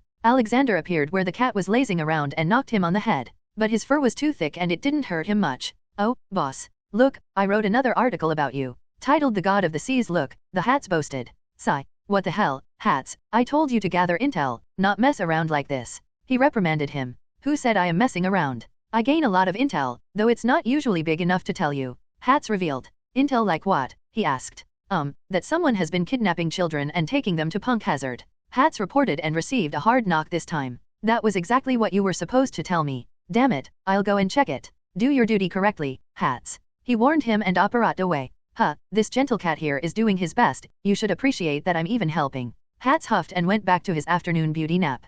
Punk Hazard was a normal small island where people used to live not very long ago. But 4 years ago, Caesar Clown triggered H2S gas to be leaked out on Punk Hazard in retaliation for being fired. That devastated the island's ecosystem, killing many forms of life on it. Alexander had read all that in a report. Caesar was also arrested for the crime. 1 year after imprisonment, Caesar escaped and returned to Punk Hazard, where he used his devil fruit ability to purify the island of poisonous gas, but in truth he collected the gas and merged it with a devil fruit, transforming the gas into a sentient, mountain-sized creature he named Smiley. It was fine as long as no one was being hurt. But he involved children. Unforgivable. Alexander grunted and went straight to the lab. It was underground. He ripped off the whole roof of the underground lab. People inside were shocked and the children in a big hall got scared. Alexander ignored everyone and just went to the kids. All of them varied in sizes but none of them were normal. There were some even bigger than Kaido. They all had scaredly run to a corner. The largest of them were trying to save the little ones by hiding them behind, albeit, they themselves looked scared. Alexander went close to them and just sat down on the ground. He called Barry out. Barry was on his way to his mandatory school when he was called so he had his backpack on. This feels weird. I can't remember the last time I got called like that. Barry commented. Barry, sing a song for them. Those poor kids were experimented on. He told him. Now, normally Barry would have asked for a price but he had a soft spot for kids so he started flying around and singing songs. In a matter of minutes, the children calmed down and started chasing Barry. Alexander waved his hand and lots of food appeared. Kiddies, eat whatever you want. His announcement gained their attention and they came running towards him. Barry, look after them. I'll catch the culprit in the meantime, he said and left to find Caesar. Quick, pack everything. He'll be coming here at any moment now. Damn it, why didn't I accept Big Mom's offer? Caesar Clown complained. Boom. The metal gate got ripped open and Alexander walked in like a Terminator, with no emotions showing on his face. Caesar Clown. By the laws of United Kingdoms of the Seas, you are sentenced to death. Caesar Clown cowered in fear. Come on, give me a proper trial. Where is the judge? Haha, he's standing right in front of you. Alexander picked him up by his throat. Caesar had eaten a gas fruit, but it was of no help with Alexander's armament haki. You separated those little children from their families for such a vile crime. You wanted to make them giants? Now I will make you one. A giant that got so big that it burst like a balloon. He angrily said. Caesar's body started to inflate and he felt the changes. No, don't kill me. I will make weapons for you. I will work for you for the rest of my life. But Alexander didn't hear him. He did not need such people in his service. Wait. I know where One Piece is, I can take you there. Now Caesar was just bullshitting to save himself. No thanks. I've already seen it. Alexander replied, making Caesar shake in fear. Soon Caesar's body got so inflated that his skin started to rip apart slowly. It was a really painful death for him. Finally, he burst like a balloon and died. Alexander then went through the research and found out that they were feeding drugs to the children to keep them wanting to live here by making them addicted to it. Alexander then felt even angrier when he saw how the kids were brought to the island. They were taken from their parents after being told by Caesar that they were sick and they needed to stay with him to prevent their parents from getting sick. Caesar tearily told the children that he had a son, but he caught the disease the children have and died from it, which is why Caesar wanted to heal the children, earning the children's trust and sympathy. In anger, Alexander reversed time and brought Caesar back to life with his memories intact. Perhaps I was too easy on you. Prepare yourself to go through hell. He stated coldly and put him in 100 years of time torture in which he was burned, frozen, ripped apart, skinned, and many more. But his physical body was also being subjected to it at the same time after Alexander had injected sensitivity enhancement potion into him. He then left him to die slowly as he screamed crazily. Somewhere in the space, a meteorite struck the moon. But in reality, it wasn't a meteorite, it was a certain archangel friend of Alexander who fell from heaven. He wasn't thrown out but was sent on a mission to update Alexander on the happenings of the heavens. What is this place? Why are there so many robots? He exclaimed looking around the strange city on the moon. Alexander used the records of the places the children were picked from and took them to their homes. He also healed their forced drug addiction and their body gigantification with his small light. Caesar had also held many people as slaves, so he also helped them and then returned to his work of conquering the Grand Line. More than half of it was done and not much was left now. Dobby had finished his job of conquering the Sky Islands and had returned with a devil fruit. Dobby found a wannabe god there and had to kill him. The fruit was from the man. Alexander was pleasantly surprised to find that it was the Rumble fruit, said to be an invincible devil fruit. It was a Logia-type devil fruit that allows the user to create, control, and transform into electricity at will, making the user a lightning human. Haha, good job, Dobby. Why don't you eat it? Alexander proposed. Are you sure, boss? Don't you want it? Dobby asked. Haha, I can already do what that fruit can, so it'll be a waste. On the other hand, I think if you can master it to the fullest you will probably get a little boost. He nudged him. Okay then, let's try this. Dobby picked it up and took a bite. Oh, this tastes so horrible. He made a twisted face and threw the fruit away, which just turned into a gooey mess and vanished soon after. So, feel anything? Alexander asked. Dobby lifted his palm and a slight bolt of electricity flickered. Not much, but I feel weird. Alexander put his phone on his palm. Nice, my battery was running out, try to charge it. Dobby just looked at his face and blinked stupidly. Boss, don't tell me you made me eat that just so you could do this. Alexander laughed with his one eye twitching. Ha, why would I do that? If that was the case I would have eaten it myself. Because it tastes so bad. Dobby guessed. Haha, don't fret about it, Dobby. Let's go and conquer the Grand Line, haha. Alexander left Dobby alone to experiment with his powers. Not many islands or kingdoms were left now. Only Water 7 and some of its nearby islands were left to be conquered. Besides them, there was also an ice lobby and Marineford, which he needed to take over, though he wanted to drag the 4 elders in a public fight too. He went to the Water 7 and removed all the world government establishments there, and erected big forts on all 6 sides on the island. Water 7 was a very important island for the world government as it produced a huge amount of revenue and also had the highest number of shipbuilders. Alexander replaced the administrators of the place with his people and also called on 20 warships and 5,000 men to be stationed there.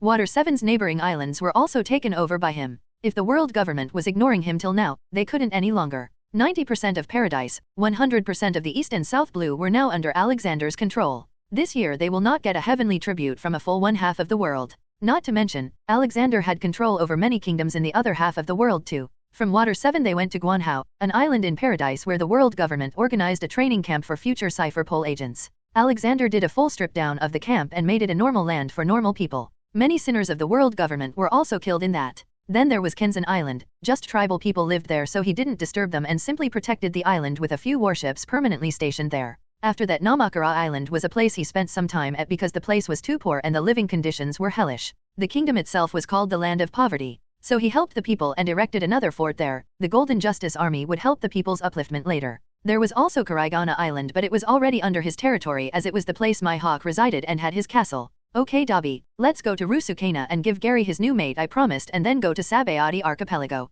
That is the last island in our conquest of paradise, he said. Yeah. Noodles spoke before Dabi. Haha, yeah Noodles. You will become the king of the seas once we fulfill our mission. Alexander replied to him. So, they popped to Rusukana and found Gary the T-Rex. Gary enthusiastically welcomed them. Ah, boss. I thought you forgot about me. It's your lucky day, Gary. I found you a mate. But she's a bit wild so it's all on you if you can woo her. Alexander told him. Gary happily jumped. Yes. Don't worry about wooing her. I am very handsome. Alright, you deserve it. Alexander let the female T-Rex come out. Gary happily caught her attention as he was literally waving his tiny hands to her. The female T-Rex ran to him at full speed. Haha, see. I told you I can woo her. Bam. The female T-Rex gave Gary a hard 360-degree tail slap in the face. Gary fell down instantly. Alexander and Dabi just looked at it gobsmacked. Damn, you need help, Gary. Gary quickly stood up to save the little self-respect he had left. Ahaha, no, I'm fine. I just slipped. You guys can go now, I will play with her for a while.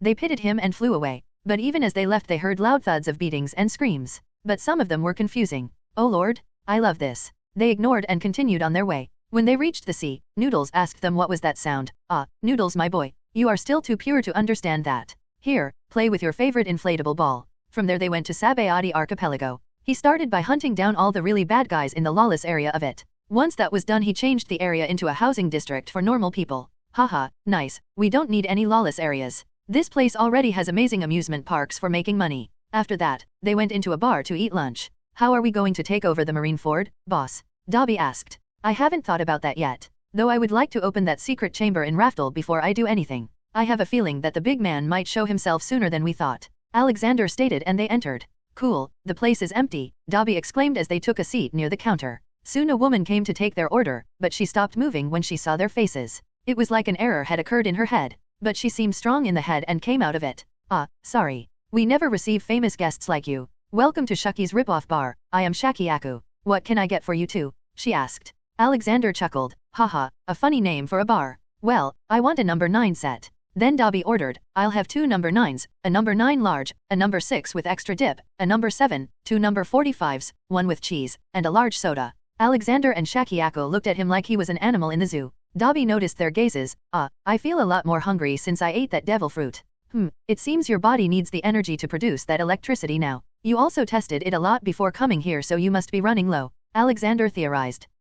What do we have here? Since when did people start coming to this bar? Another voice came from behind. Alexander and Dabi turned at the same time and recognized the guy. He also recognized them. Haha, Dark King Silver Rayleigh. The world is looking for you and here you are. Alexander laughed. Rayleigh didn't say anything and stayed there assessing if Alexander was going to attack him. Come and sit here boy, I don't bite, Alexander stated, easing the tense air. Silver Rayleigh smiled and sat beside him. So, this must be your last stop in paradise. Haha, absolutely correct. The world will know tomorrow that the world government is just half world government now, Alexander joked.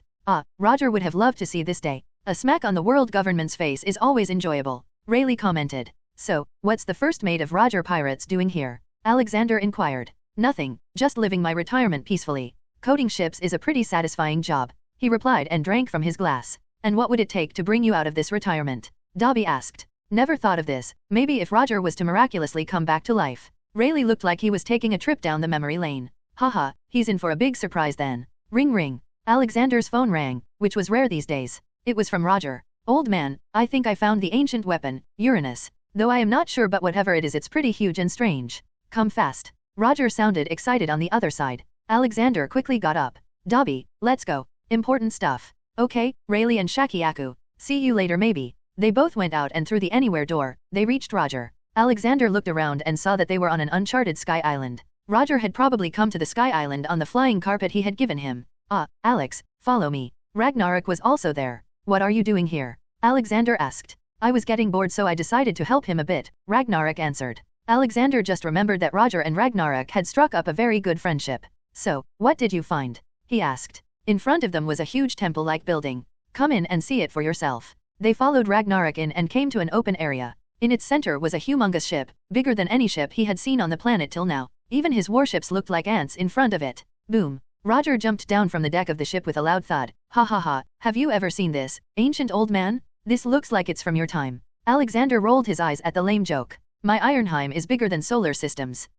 This could be Uranus. It's probably a flying machine/weapon, Alexander remarked. You tried to start it up? He asked. Roger shook his head. No, I did see the place from where it gets operated but I couldn't understand a thing. So, I called the smartest person I know. I am flattered. Alexander couldn't complete his sentence as Roger again messed with him. So I called my friend Ragnarok. He told me to call you. Then boy, this makes you the dumber one. Alright. Let's go to the ship now. He moved in. Inside he saw a huge control panel with strange symbols on it. Ghost, translate it, and project the translations. Soon everything became clear. It really was a flying ship with very strong weapons. Mainly the central cannon which Alexander estimated could destroy a small satellite like the moon. No wonder it was feared. But he couldn't power it up for some reason. He went to where its engine was and saw a simple electric engine but there was no place to put gas in it. Instead, there was a metal seat with various wires connected to it. Dobby, come here and sit on it and try to send as much electricity as you can to the ship. He instructed. Dobby did as asked and ejected electricity from his body and just as he had guessed the engines started up. Of course they would use a devil fruit. The world doesn't have fuel engines even right now, forget 800 years ago, Alexander muttered. Where do we take this huge ship, old man? Roger asked. Where else than Raftel? You go with Ragnarok and bring Shirahoshi-chan. What about Pluto? Roger asked further. It turned out. That shipbuilder Tom, that made your ship had designs of Pluto. Pluto was built in water 700-800 years ago so it must have been passed down from generation to generation. I gave him all the stuff necessary to make it so it should be ready by now, he revealed. Roger got really excited. Ha ha ha, we are so close to knowing the truth now. I'll see you at Raftel then. Once they left, Alexander looked at Dobby. Keep supplying electricity. Let's move it. Somewhere in the new world. Zay ha ha ha. You thought you could kill me? How wrong you are. Didn't Whitebeard teach you anything? The dark fruit I ate is one of the strongest devil fruits in the world. Now, I am the strongest. Thank you for coming to me. You made my work easier. Poor gas D Ace. Marshal D Teach aka Blackbeard spoke. He had Ace pinned down under his foot. What the hell were you planning all this time, Teach? Ace asked. Zay haha. You're Whitebeard and that old monster's funeral. Blackbeard confidently claimed. This time Ace laughed. Ha ha ha. You are too naive, Teach. You could maybe kill me. I'd even consider Pops dying but not Grandpa. He hasn't even shown 1% of his powers yet and the world government shudders at the mention of his name.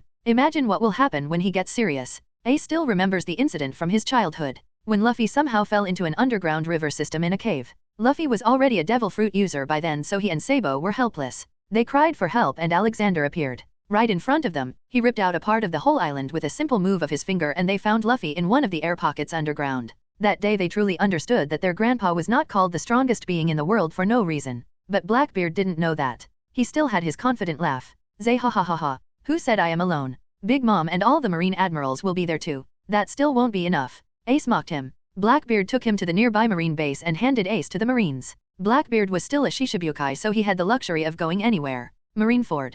Peru. Sengoku picked it up. What? Okay, escort him to impel down. Keep 3 vice admirals with him at all times. He ordered and hung up. He looked back at his friend eating rice crackers. Garp.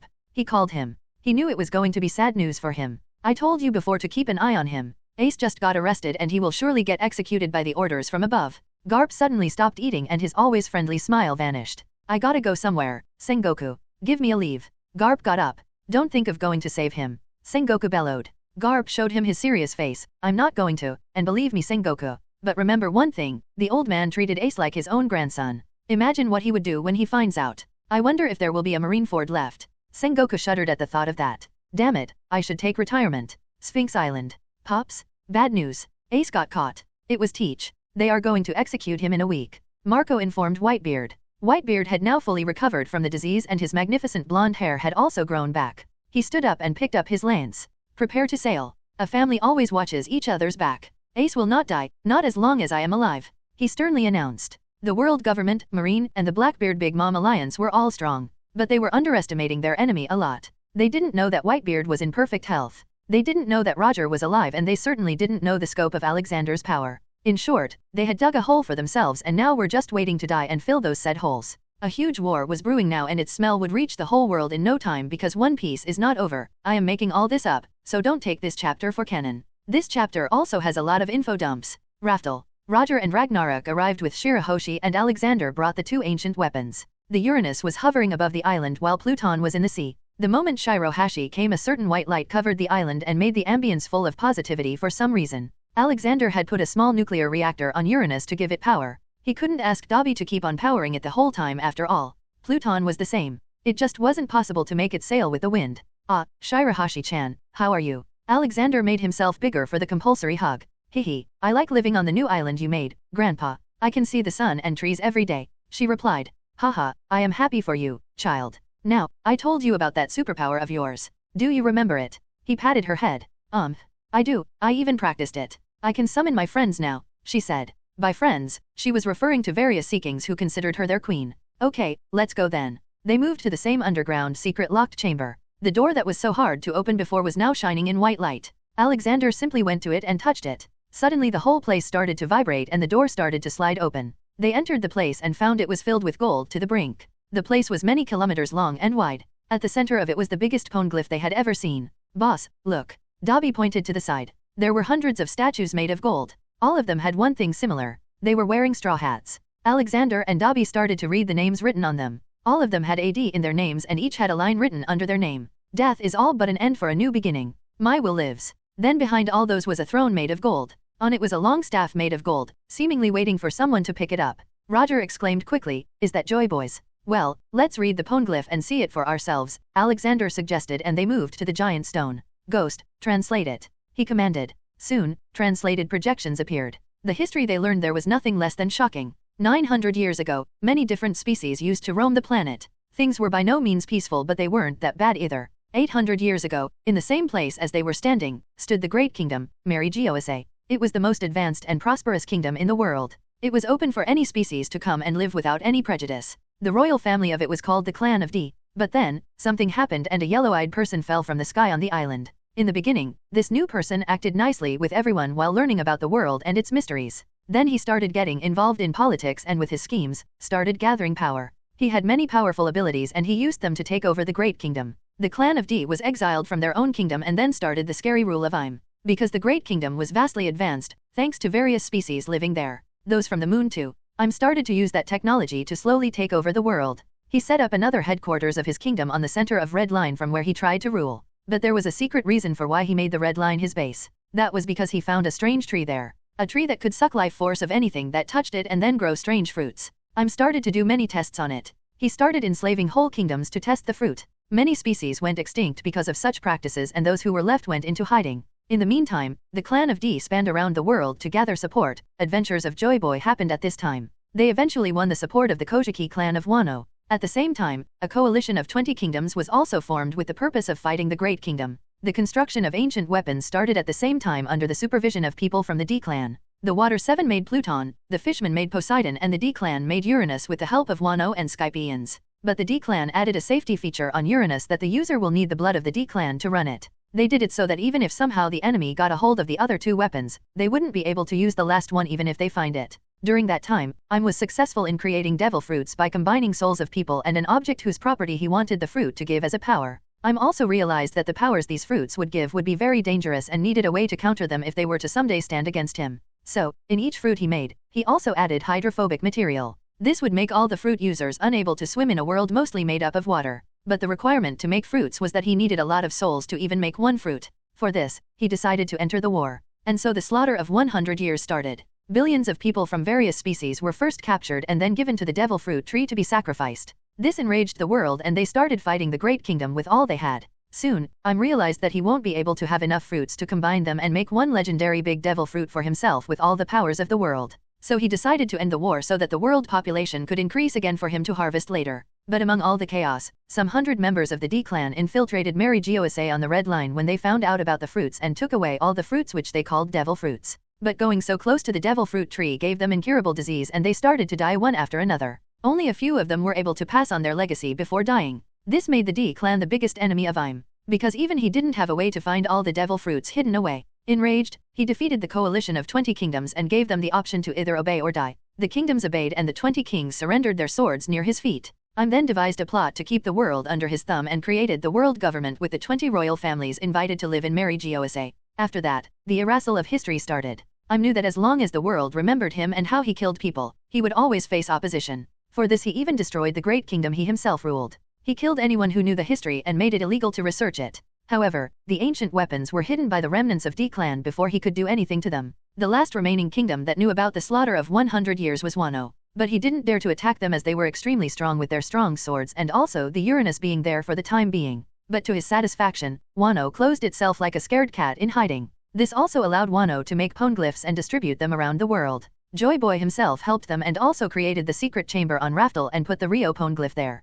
He also made statues of people of the D-Clan who sacrificed themselves to get the devil fruits out of Mary Giose, so that they could be remembered. Then finally, he left his staff there. The staff of the head of D-Clan. It gave the ability to connect to all the people of the D-Clan hiding in the world. It gave the ability to control all the ancient weapons at will. He knew that the war was already lost. So he locked it all in there in the hope that someday in the future, someone with the will of D will come and bring dawn to the world. For some reason, when he was leaving the island, white light fell from the sky and reinforced the security he placed on the chamber. He accepted it as a blessing of the gods and surrendered to him to finally end the war and the persecution of people with AD in their name. His death ended the era of the Void Century, starting the era of world government. Soon after, many devil fruit users also started to appear around the world. For the next 700 years, the world government continuously grew stronger and nearly wiped out every known mention of history.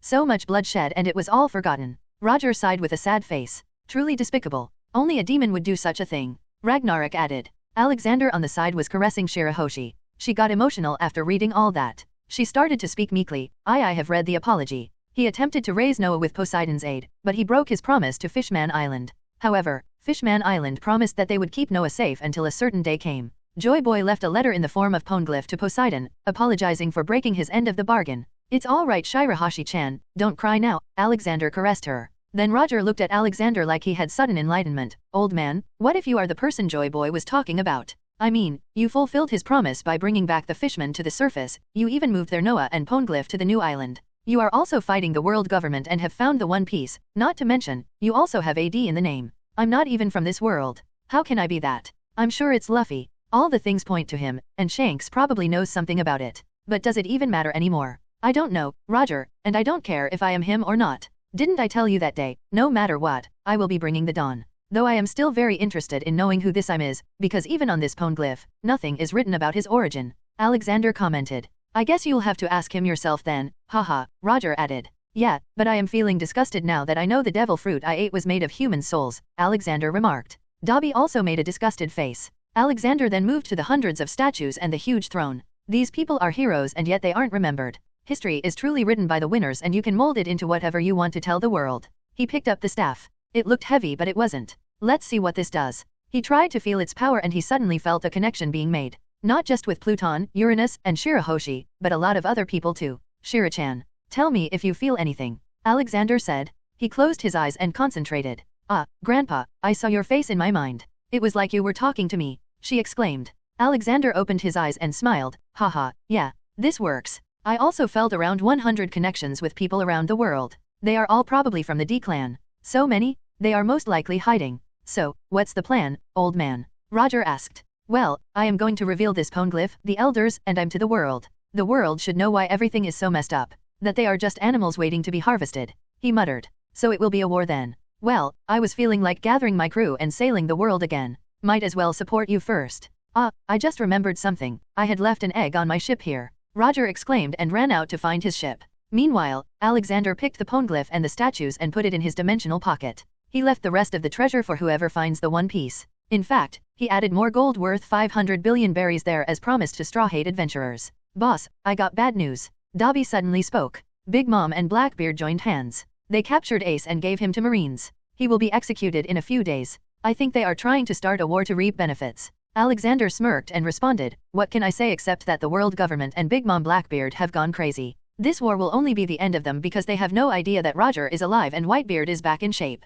Just these two should be enough to destroy the Marines. Now Ed Dragon, Kong, Mihawk, Fujitora, Roger's crew, Z, Ragnarok, you and me. Dobby shook his head with a smile. It seems we are ahead in our schedule in taking over the world. Yes, but you will not be joining me. While the war is going on, you will take over the North Blue, West Blue, and New World. I should also use this staff to call all the members of the D-Clan, he revealed. He took out his staff and projected his face and voice to all the DS in the world except Blackbeard. He told all of them to come to Marineford on the day of execution of Porgas Maxim D. Ace. They closed the chamber and from now on it would not have any special requirement to open it. They found Roger on his ship hidden in a valley on the island. They saw a small dragon baby playing in his lap. Ragnarok quickly flew to the dragon baby. Ha ha ha, what do we have here? He boomed. Roger smiled. I found this in Wano many years ago. There was a legend that there used to be dragons a long time ago. I didn't know this was a dragon egg at that time, but there was no mother of it either. So rather than letting it get destroyed, I took it. He thinks you are his mother, Ragnarok informed him. Alexander laughed. Haha, this brings back memories.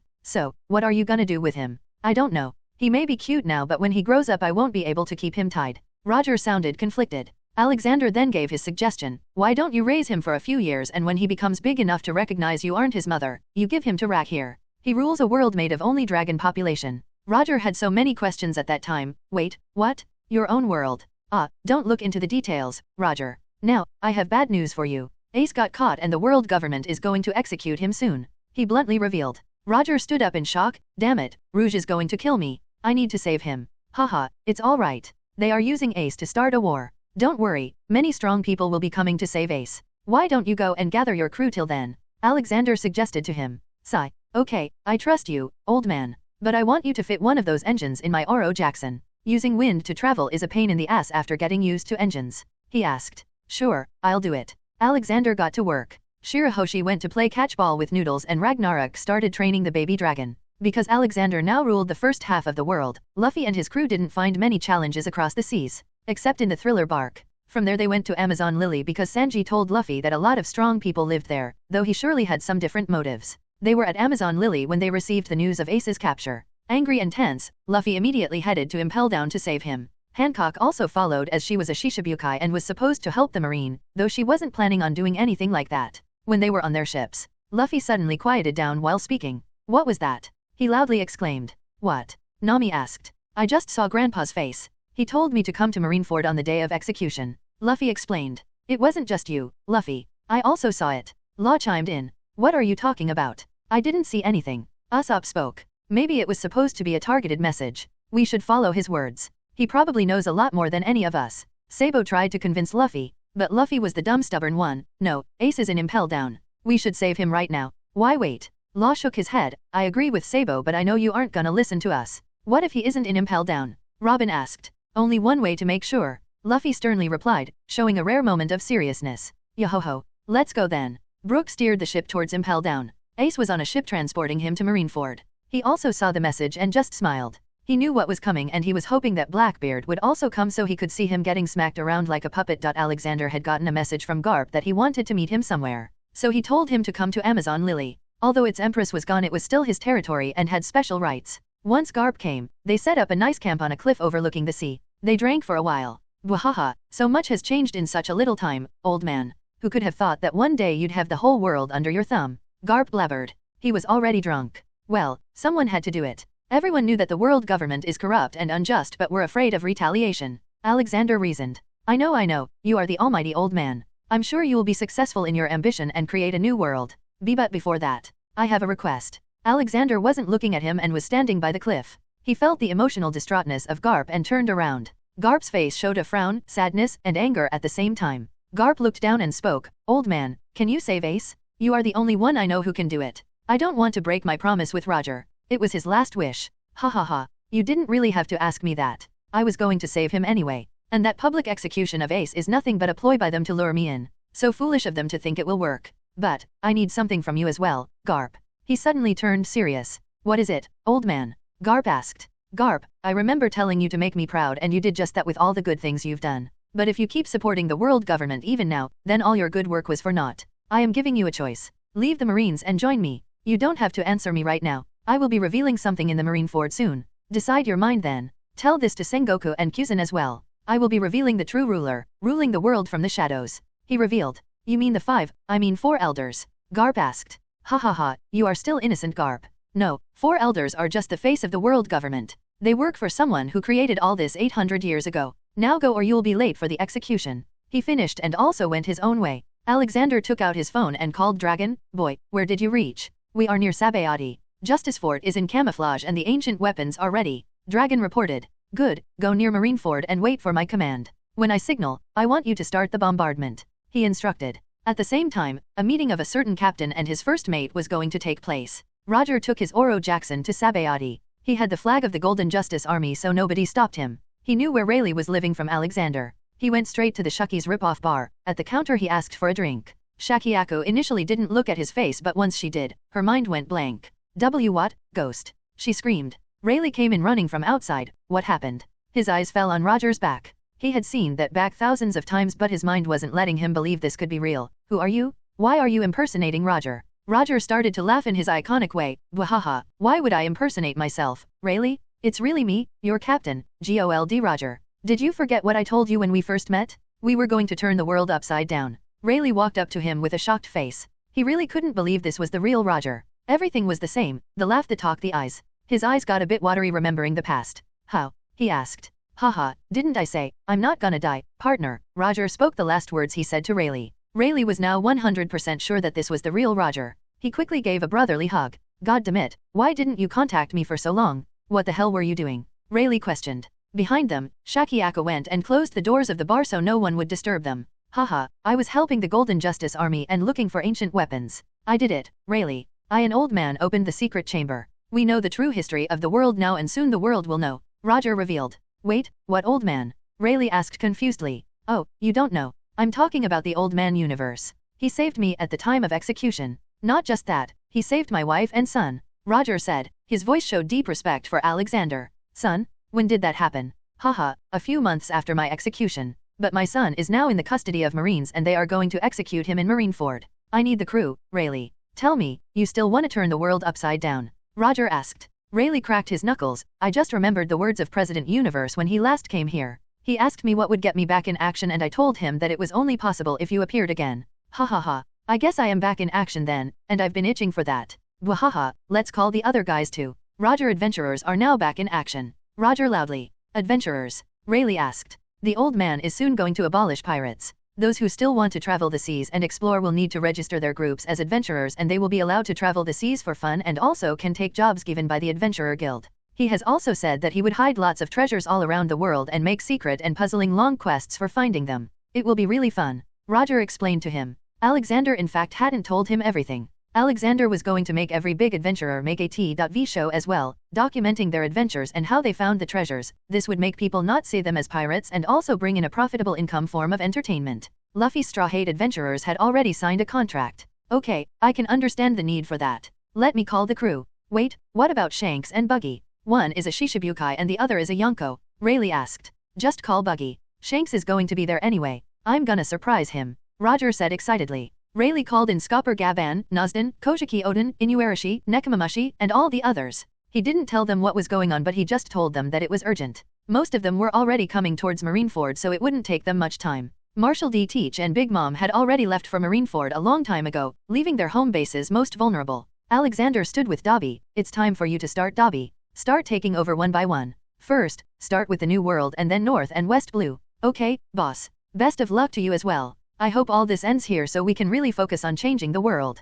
Dobby muttered and left for his mission. Oh, it will end today for sure. I will have to come out no matter what. Alexander spoke alone and soon after he also left for Marineford. Though he wasn't going to interfere from the start. The whole execution was going to be shown live to the world so he first needed to show how cruel the Marines under world government were and then expose them at the right time. He was sure that the world government had something planned to deal with him. After all, it was common knowledge that the admirals wouldn't be able to stop him on their own. Impel Down. Luffy foolishly attacked Impel Down and nearly died doing it. He soon found out that Ace had already been taken away for Marineford. He was finally regretting being so dumb and not listening to his smarter friends. Calm down, Luffy. Grandpa won't let anything happen to Ace, Rena told him. Yeah, Grandpa is very strong, Golly added. Robin also agreed with them. Don't forget that he told us to go to Marineford from the start. We should have listened to him instead of wasting our time. Now let's go before we're too late. Law angrily said. He was a friend of Ace too and wanted to save him. The execution platform was placed and all the high-ranking Marines, all the members of Cypher Pole and Shishibukai were called in. In total, they numbered more than 100,000. This was supposed to be the biggest operation to have ever been conducted by the Marines and world government. Ace was brought to the platform and made to sit on it. Beside him stood Garp and Sengoku. The admirals were sitting on their thrones and the Marines were waiting for Whitebeard to show up. Just then, Sengoku started to speak. Today, we are not just executing a pirate but ending the son of an evil man. Poor Gas D. Ace has a very famous father. Tell us your father's name, boy. Ace smirked. He had lived with his mother his whole childhood and had heard stories about his real father. He had even seen photos of him. And to be honest, he had a very strong doubt that the Robbie guy was actually Roger, his father, because the way Robbie treated him was so fatherly. But he was smart. He kept up the facade. He was really hoping to see how the Marines would react when he comes. Not to mention, his father in all but name was also much stronger now and healed. He was looking forward to him destroying the Marines. Heh, I have two fathers. Which one do you want to know? Ace spoke. The real one. Sengoku bellowed. Well, both are quite real. There's Whitebeard and Gold Roger. I remember, the world government had changed his name to Gold Roger because they feared the D in his name. Ace nonchalantly announced. Ace just stepped on the tail of the world government. He did not just announce his father but also their plot. Sengoku was now regretting even speaking. But the beans were spilled. The whole thing was getting broadcasted live. Not to mention, Alexander had his bases on every island and his kind heart malls in every town. The whole thing was being shown on huge projectors there too. Rouge in Fuchsia village smiled hearing Ace's declaration. Ha ha ha, that's my boy, Makino. Look, he's looking so handsome. Around her, all the people of Fuchsia village and Dodon were sitting and watching. Rouge-san, aren't you scared? Dodon asked. Why would I be? I told Robbie that if something happens to him then I will kill him. Don't forget, the old man will be there too. Rouge confidently said. Back in Marineford, they were waiting for the imminent attack from the Whitebeard pirates. Soon many ships were seen coming towards the base. But still, the Whitebeard's flagship was missing. Everyone in the area was looking left and right. Boom. Then suddenly his ship came from under the water straight into the bay. Whitebeard was standing on its figurehead with his manly demeanor and mustache. The people were surprised to see him, mainly because of his looks. He didn't look any bit old. Instead, he had blonde wavy hair and a face full of life. It surprised many people there. I am Whitebeard, release my son if you don't want to die. He roared. Boom. What do you mean your son? He's my son. A loud voice suddenly came and another ship came from under the water and landed just beside Whitebeard's Moby Dick. Whitebeard felt like he had heard this voice but he couldn't remember where. He looked to his side and his eyes widened with shock. He even rubbed his eyes to make sure he was not hallucinating. The ship was the world-famous Oro Jackson, recognizable by every marine and pirate, and at its helm was a man standing in a red overcoat and a red hat. The man had a wide smile showing all his teeth, just the way Whitebeard remembered. Roger. Whitebeard muttered. Haha, yes, it's me, White-chan, I'm back and you look much better. Roger greeted him loudly. Whitebeard's jaw dropped. Not just him but every single person in the Marineford had the same expression. Everyone that was alive during that era instantly recognized Roger. Ace on the platform smirked. Haha, both my fathers are here it seems. I feel pitiful for you Marines now. Wahahaha. So that's why the old man was smiling on execution day. I knew something was fishy. Garp laughed loudly on the execution platform. He ignored the glares received from Sengoku. Back at Moby Dick, Whitebeard looked at Roger and laughed. How did you survive that execution? Haha, old man Universe helped me, Roger informed. Gururera, only he can do something like this, Whitebeard laughed. In the field, the Marines were terrified and screaming that the Pirate King was still alive. Roger decided to stop them from spreading any rumors. Silence, I never called myself the Pirate King. It was the world government who gave me that name to make me look bad. Now, I am the senior commander of the Golden Justice Army, he revealed. Whitebeard nodded. I too am not a Yonko anymore. I am a senior commander of the Golden Justice Army, serving directly under the Supreme Commander Universe. The revelations were huge and fear welled up in the hearts of elite Marine soldiers. Alexander was a nightmare for them, no smaller than the world government in power. The man ruled half of the world for God's sake. Whitebeard then continued, release Ace or face the wrath of Golden Justice. Then, to the shock of the Marines, Buggy ran from the Marines' side and joined Roger. In fact, he hugged Roger with tears as if he had met his long-lost father.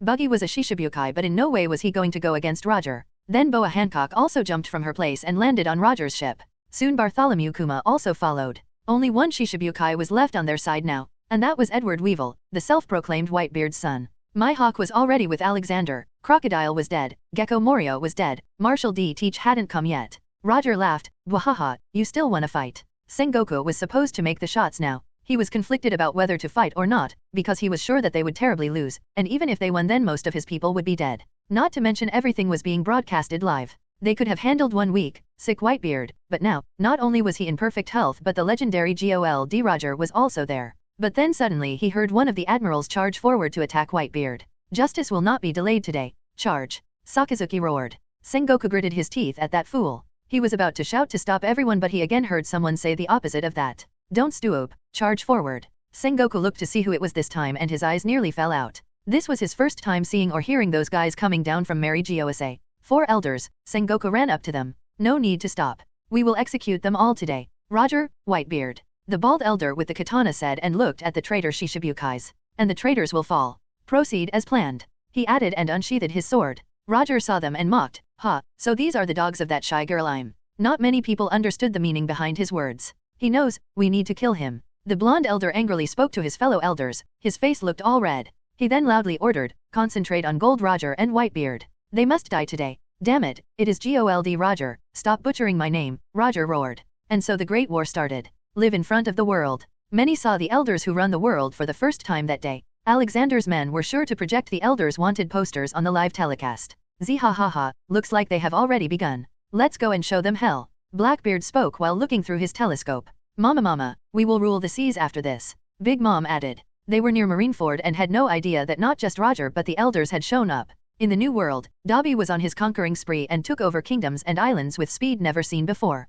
He operated to each island, defeated the opposing force, erected a fort, and left behind the droids. He had already taken over Tado Land, the base of Big Mom pirates, and he was now heading towards the last island in Grand Line. Ah, this is too easy. Dobby sighed and operated to the next island. Justice Fort, the moving headquarters of the Golden Justice Army. Piro. Dragon picked it up and he received orders from Alexander. Yeah, go ahead and encircle the Marineford with the fleet. Big Mom and Blackbeard will be appearing soon. Take all the commanders with you. Dragon was just waiting for this and shouted the orders to start moving. He was really itching for some action after seeing the whole mess currently going on at Marineford. Alexander was already sitting in Sengoku's office all alone in Marineford and looking down at the ongoing war. He was just making sure that the high percentage sinners died and innocents survived on both sides. Alright, I'll get Robin to read out the Rio Poneglyph to the world. But where is the Straw Hate group? He mumbled boom. 2 of the elders went to attack Whitebeard while the remaining 2 went to Roger because the 2 represented the biggest threat. But there was Rayleigh too and he was stronger than the average admiral.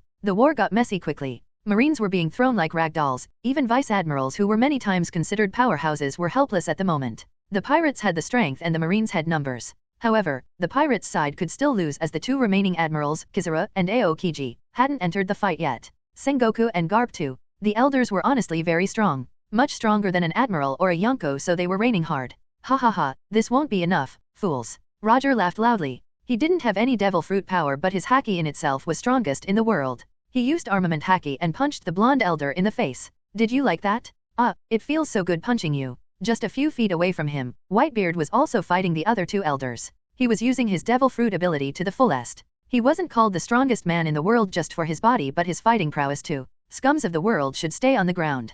Whitebeard punched 1 elder to the ground. However, when they thought they were gaining an upper hand, 2 figures fell from the sky. One was huge and one was small. Everyone looked at who it was and when the dust settled Whitebeard showed anger. Teach, you traitor. On the other hand, all the Marines got anxious seeing Big Mom. But Big Mom quickly made her intentions clear. Don't fear, government's dogs. I came to kill Whitebeard. But what is this? Roger is alive too. Roger looked at her in disgust. Damn, Charlotte Linlin, what happened to you? You used to look so good back in the days. Ha, it's probably diabetes. Rayleigh joked. Big Mom didn't say anything and jumped straight at Roger. Just defeating you made Whitebeard the strongest man. What will killing you make me? Murderer. Roger said and got ready to fight. But Roger also had to deal with 2 elders. It was straining for him now. Why is Universe not here? Big Mom shouted. She had started this war to kill him after all. She threw a punch at Roger's back who was busy dealing with the elders. Clank. A sword appeared and stopped that punch. Once again everyone stopped and looked who it was. Sengoku's eyes twitched seeing the new arrival. The situation had gotten way out of hand now.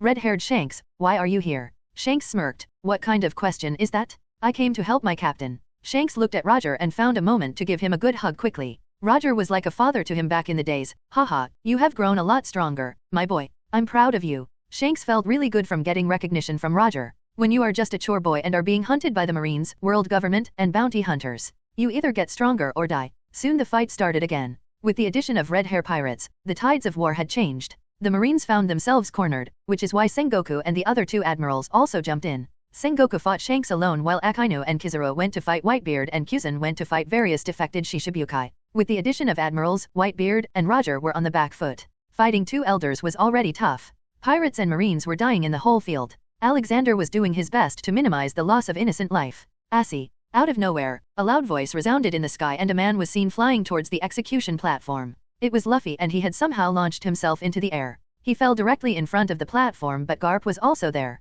Luffy, you fool. Why did you come here? Grandpa, move away. I must save Ace. Luffy angrily shouted. Look behind you. They all want to do that. Even Roger is somehow back from the dead to save his son and they are 100 times stronger than you. What gives you the strength to do this? Garp shouted back. Luffy was in too much frustration to realize that his idol, Gold Roger, was alive. He started running up towards Garp. Step aside, Grandpa. Make me. Garp roared and got ready to fight him. Damn it, old man, where are you? Garp internally cursed. Back in the field. The tides again started to change in favor of the Marines. Now, only if somehow 5 more admiral level or above people were to appear to help Roger and Whitebeard. Boom boom. Suddenly hundreds of cannonballs started to fall on the field. It was raining steel. Again, everyone stopped and looked around to see what was happening. Soon a humongous shadow appeared in the sea. It kept on getting bigger and bigger. Soon a vice admiral reported to Sengoku. Though the highest command of the battlefield were the elders, but nobody knew them. Fleet Admiral, it's the Golden Justice Army. They have brought their moving headquarters and 5,000 warships. They have surrounded Marineford, he scaredly reported. Then all of a sudden, loudspeakers started to resound from the huge Justice Fort ship. We have surrounded you from all sides, Marines and world government employees are advised to surrender or die. We have 200,000 troops to fight against already exhausted you all. This is our first and final warning. But not all of them stopped fighting. Mainly Whitebeard, Roger, Elders, Big Mom, and Blackbeard. Blackbeard was desperate for Whitebeard's fruit, so he was doing all he could to kill him. But to his shock, somehow the old man was back in his prime. Seeing no other way, Dragon released the troops to fight. All of them were given Alexander's best forged armor that could ignore most sword strikes and gunshots. Dragon himself with Z, Fujitora, Kong, Mihawk, Doflamingo, Rosinante, Fisher Tiger, and Jinbe came to the fight. This was a huge boost to the morals of the ones fighting the Marines. Dragon instantly recognized the elders.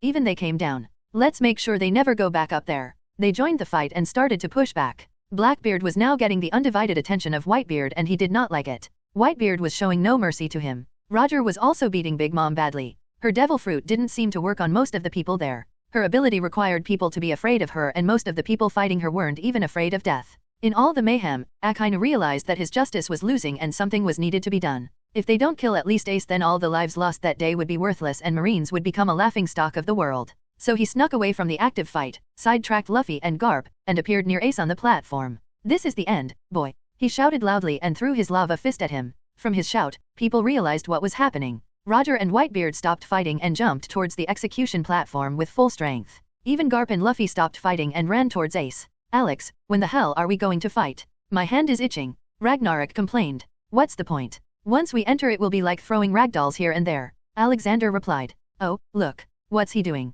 Ragnarok pointed towards the execution platform. Ah, damn it. Sakazuki and his stupid justice. It seems we will get involved now. But no turning into dragon until I'm shows up, okay? He ordered. Sure, not like I need to turn into a dragon to beat these weaklings. Ragnarok nonchalantly jumped to the window and flew out. Alexander also jumped to the execution platform. Boom. Alexander loudly fell just behind Admiral Akainu, his height dwarfing Akainu's, who was about to plant his fist into Ace's chest. Boy, you've got guts to attack my grandkid. Alexander coldly said and continued. It seems you forgot the lesson I gave you back at O'Hara. Let me remind you then. The moment he heard Alexander, Akainu's face showed fear. He knew no matter what he does he can't beat him. Alexander grabbed Akainu's head again in a blink and dragged him down from the platform and planted his face into the ground with force enough to turn a normal person's skull into a paste. I told you to go and do something about the slave house in Sabayati and yet it was me who had to destroy it. What happened to your absolute justice? Don't tell me you can only do your perverted justice gig on weak powerless people. Alexander lectured. He was humiliating him in every way possible. You are a sick man, Sakazuki.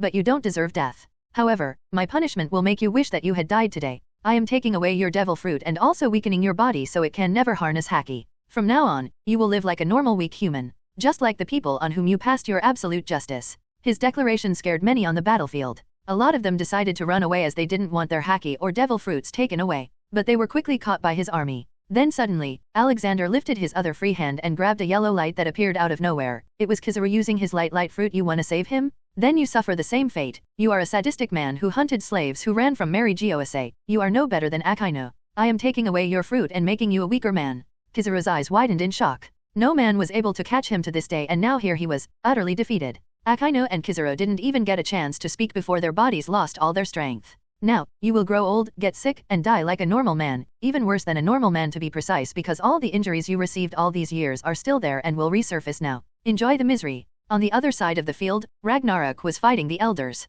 The elders must have said something to him that made him angry. You call yourself celestial dragons, huh? But you don't look celestial and surely not a dragon. Let me show you what a real celestial dragon looks like. Roar. Ragnarok turned into his huge dragon form. The people in the field stopped fighting and looked at him in dread. The island started to shake from the sheer weight of Ragnarok. This is what a real dragon looks like. Ragnarok shouted in his draconic voice. The elders felt really scared this time. They had seen Kaido's dragon form, but this was on a whole different scale. But before Ragnarok could breathe fire and destroy everything, Alexander appeared in front of his face. Goddammit, Rag. Are you trying to sink the island with your weight? You could have easily handled them without turning into this. Go back to the human form, now. Ragnarok heard him and started to turn back. Alexander looked at the huge battlefield, many dead bodies littered here and there. So many lives lost. Not all of them were innocent, but still, some good ones were lost too. So, let me bring them back. Alexander openly used his devil fruit power and selectively reversed the time of the field. Many men who had died came back to life. Not only that, but injuries of all his soldiers and allies also healed up,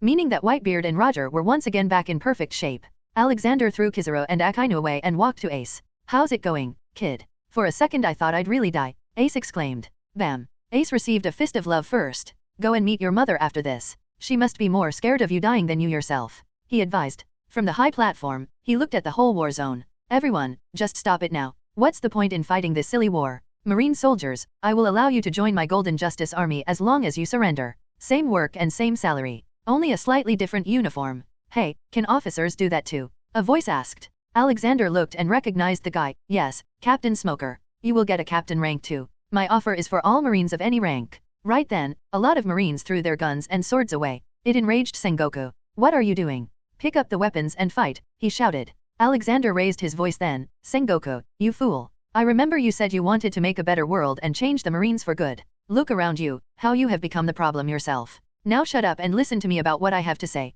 Then decide which side you're going to be on. Theirs or mine. He raised his hand and a huge square stone fell from the sky. That is the Rio Poneglyph that I found in Raftel. It is what the world government has been trying to hide for the past 800 years. Because the history of the Void Century is written on it. The century when the world government miraculously appeared. Only Aharans knew how to read these, so the world government tried to destroy them. Thankfully I came and saved them. But before he could start any further, Big Mom and Blackbeard attacked him.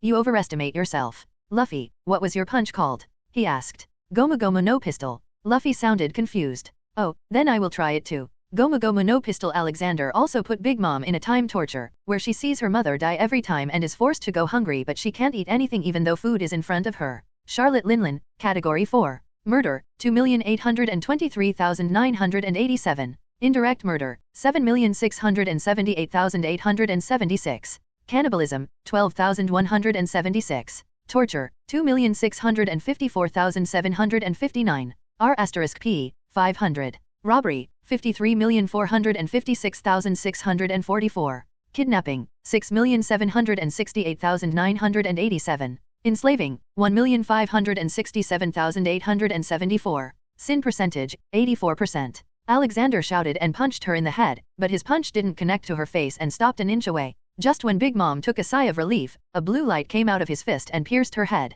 A large chunk of Big Mom's face went missing and her giant body fell back down. The crowd looked at him with immense shock. The elders also realized that they were no match against him even if they made everyone attack him at the same time. They knew that nobody had the power to kill someone like Big Mom in a single punch. That's not my punch. I don't shoot lasers, Luffy complained. Beside him Garp had his eyes widened in shock. That is what you ask him. Luffy? He just killed a Yonko with one punch. Garp told Luffy. Luffy got confused. Yonko? I think I've heard that word. How can you be a pirate and not know about the 4 emperors of seas? Garp questioned. Luffy smiled widely. Oh, I have quit being a pirate. I am an adventurer now, but they keep on increasing my bounty. Ace also chimed in. I'm not a pirate either. Not even Pops. I mean Whitebeard. We are all working for the Golden Justice Army. It is the world government who still portrays us as the enemy. Back where Alexander was standing, he looked at Blackbeard, who had initially come running towards him to attack him but stopped midway after seeing him destroying Big Mom like nothing. He realized he couldn't win, so he thought of running back. But he got shot by a soldier and fell down.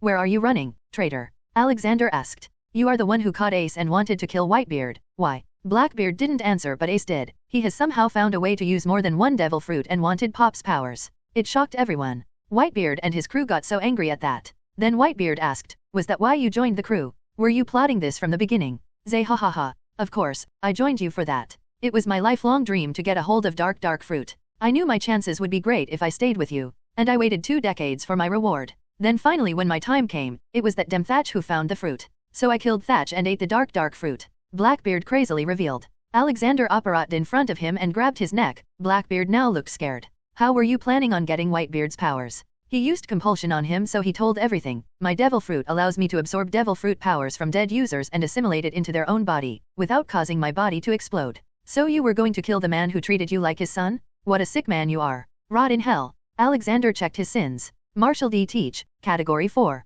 Murder, 1,421,321. Indirect murder, 2,678,876. Torture, 1,456,789.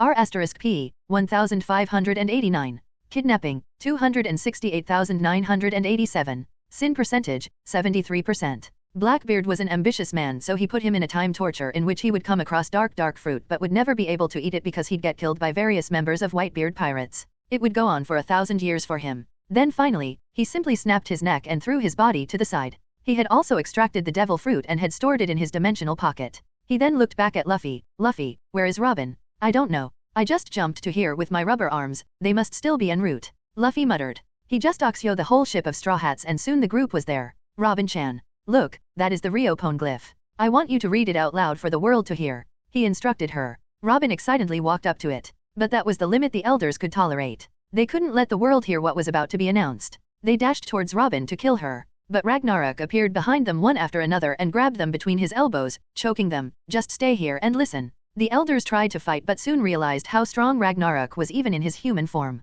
Okay, do it, Robin. Alexander signaled to her to proceed. But again an interference came, but this time it was different. No one attacked him but instead, someone was playing very loud music. He recognized the song, it was Believer by Imagine Dragons. He looked at Ragnarok because Dobby was away and only he had access to Earth music. Stop playing the songs. Ragnarok himself looked confused. It's not me. Then Alexander noticed a huge silhouette coming towards the Marineford from the sea. The music was also intensifying. Pain? You break me down, you build me up, believer, believer. Pain? Oh let the bullets fly, oh let them rain. My life, my love, my drive, it came from pain? You made me a believer, believer. Soon Alexander saw who the new arrival was and he couldn't get angry at the guy. Ha ha ha, what are you doing here, Zunsha-chan? Alexander boomed. Zunsha turned the music off and happily sprinkled water on the battlefield. My friend, nice to see you here. Friend Dobby helped me cross the red line. He said he found my kind in the Florian Triangle. I was on my way there when I heard loud noises from here and came to check. My small people also said that they can help you.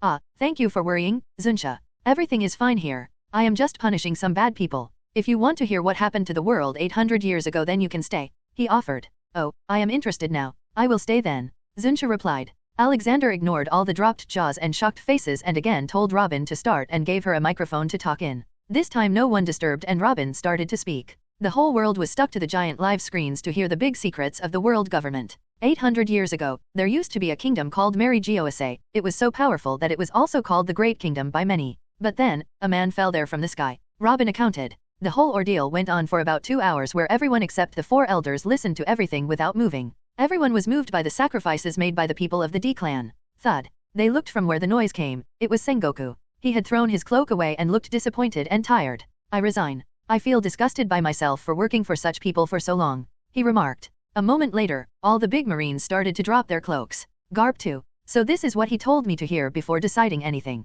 Traitors. A loud, thunderous, and anger-filled yell came from the sky. The clean blue sky quickly turned darker, making it as if it was night. The mood of the place turned gloomy and sad. Alexander looked up at the new arrival. A man in black clothes, showing nothing but his yellow eyes. Haha, so, finally the main course arrived. I'm Alexander taunted. Everyone gasped hearing that name. It had not even been 10 minutes since they heard about this ruler of the world and he was already in front of them. The new black-clothed person was probably I'm. Alexander knew that there was going to be a lot of destruction so he warned everyone. Everyone, jump into ships and leave this island. I won't take any guarantee that you won't be harmed if you stay, he announced. Quickly all the marines ran and jumped onto various ships waiting near the shore. No one was pirate or marine anymore. Everyone was equal. Garp also left with Luffy and Ace. He had to knock Luffy out as Luffy was insisting on staying and fighting the new guy. Luffy may not be able to gauze him strength, but Garp was. His observation haki was telling him to stay away from that man. Everyone was gone but the transponder Den Mushi and Alexander's other recording devices were still there. What a short name. Even saying it feels weird. You wanna fight now? Alexander boredly asked. Came down and stood in front of him. I knew you would become a problem someday. You have spoiled everything for me. All my work for 800 years ruined. But it's fine. As long as I can sacrifice you to my devil fruit tree I can get good compensation. Haha, that's gotta be the worst joke I've heard these days. I'm afraid you'll end up sacrificing your tree to me if I went close to it. Alexander scoffed. I didn't feel like talking anymore and flew at a very high speed to attack Alexander. On the other side, Alexander stood like he didn't care. Alexander had pretty strong reasoning behind his uncaring attitude towards I'm. He knew that I'm was strong, but he couldn't be stronger than him, no matter what. Because if he was, then he wouldn't have hidden for so many years and secretly ruled. Alexander could destroy or take over the world as easily as picking his hand, and he was sure I'm wasn't that strong, maybe stronger than the elders, but absolutely not him. As soon as I'm came into Alexander's reach, he punched him straight back in the face. I'm was sent back with so much force that he collided with the headquarters building and the building got destroyed. The elders, who were still alive and in clutches of Ragnarok, looked at the scene in dread. Haha, look. Your doom has begun. That Marineford falling is your hopes and dreams of 800 years, Ragnarok taunted them. Damn, the old man is strong, Whitebeard exclaimed. You have no idea, Roger replied. Then he went to Ace, to officially meet him as his father. But Garp stood in front him first. How the hell did I not recognize you in all these years? Haha, it's all magic of the old man. Thank you for taking care of Ace, Garp. Roger gave him a brotherly hug. Then Roger reached Ace. Son, you okay? Ace looked at him and smiled. I had my doubts about you for years and I was right. Welcome back, Pops. Roger felt heart-warmed and hugged him. I'm happy you're safe, son. Let's go home and meet Rouge later. She would kill me if I didn't bring you this time. Their moment was ruined by Luffy, who was jumping in excitement like a monkey. Oh, are you the Pirate King? Adventurer King, Roger corrected him. Yes, that. How was it reaching the Raftel? He asked. You really want to know that? I thought you wanted to reach that place on your own. Roger asked. Luffy suddenly realized that he shouldn't ask that anymore, but he couldn't help but feel happy. Hehe, Ace's dad is Adventurer King. Luffy, your own dad is a legendary man. Go and meet him. Ace chimed in. Luffy just remembered that his dad was Dragon,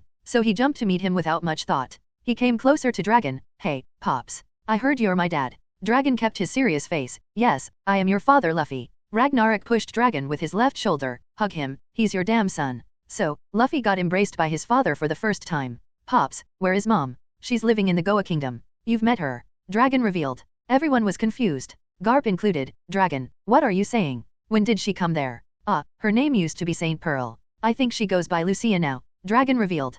Garp was extremely shocked. Wait, so Luffy's mother used to be a celestial dragon? Is she the sister of that same divine that Commander Dobby saved? Dragon nodded. Yes, she was locked in Mary Geosa for a long time. I was able to fake my and Luffy's death because the elders wanted to kill me as I spoiled their so-called bloodline. Why were these fools so interested in your relationship? Ragnarok asked, showing the 4 elders in his clutches. Because she is the daughter of that blonde elder, named Saint Cyrus. He was after me and Luffy's blood. I knew I could only save her if I overthrow the government. But then I found out the Supreme Commander saved her. Dragon revealed. So that's why you agreed to induct the Revolutionary Army into the Golden Justice Army, Kong remarked.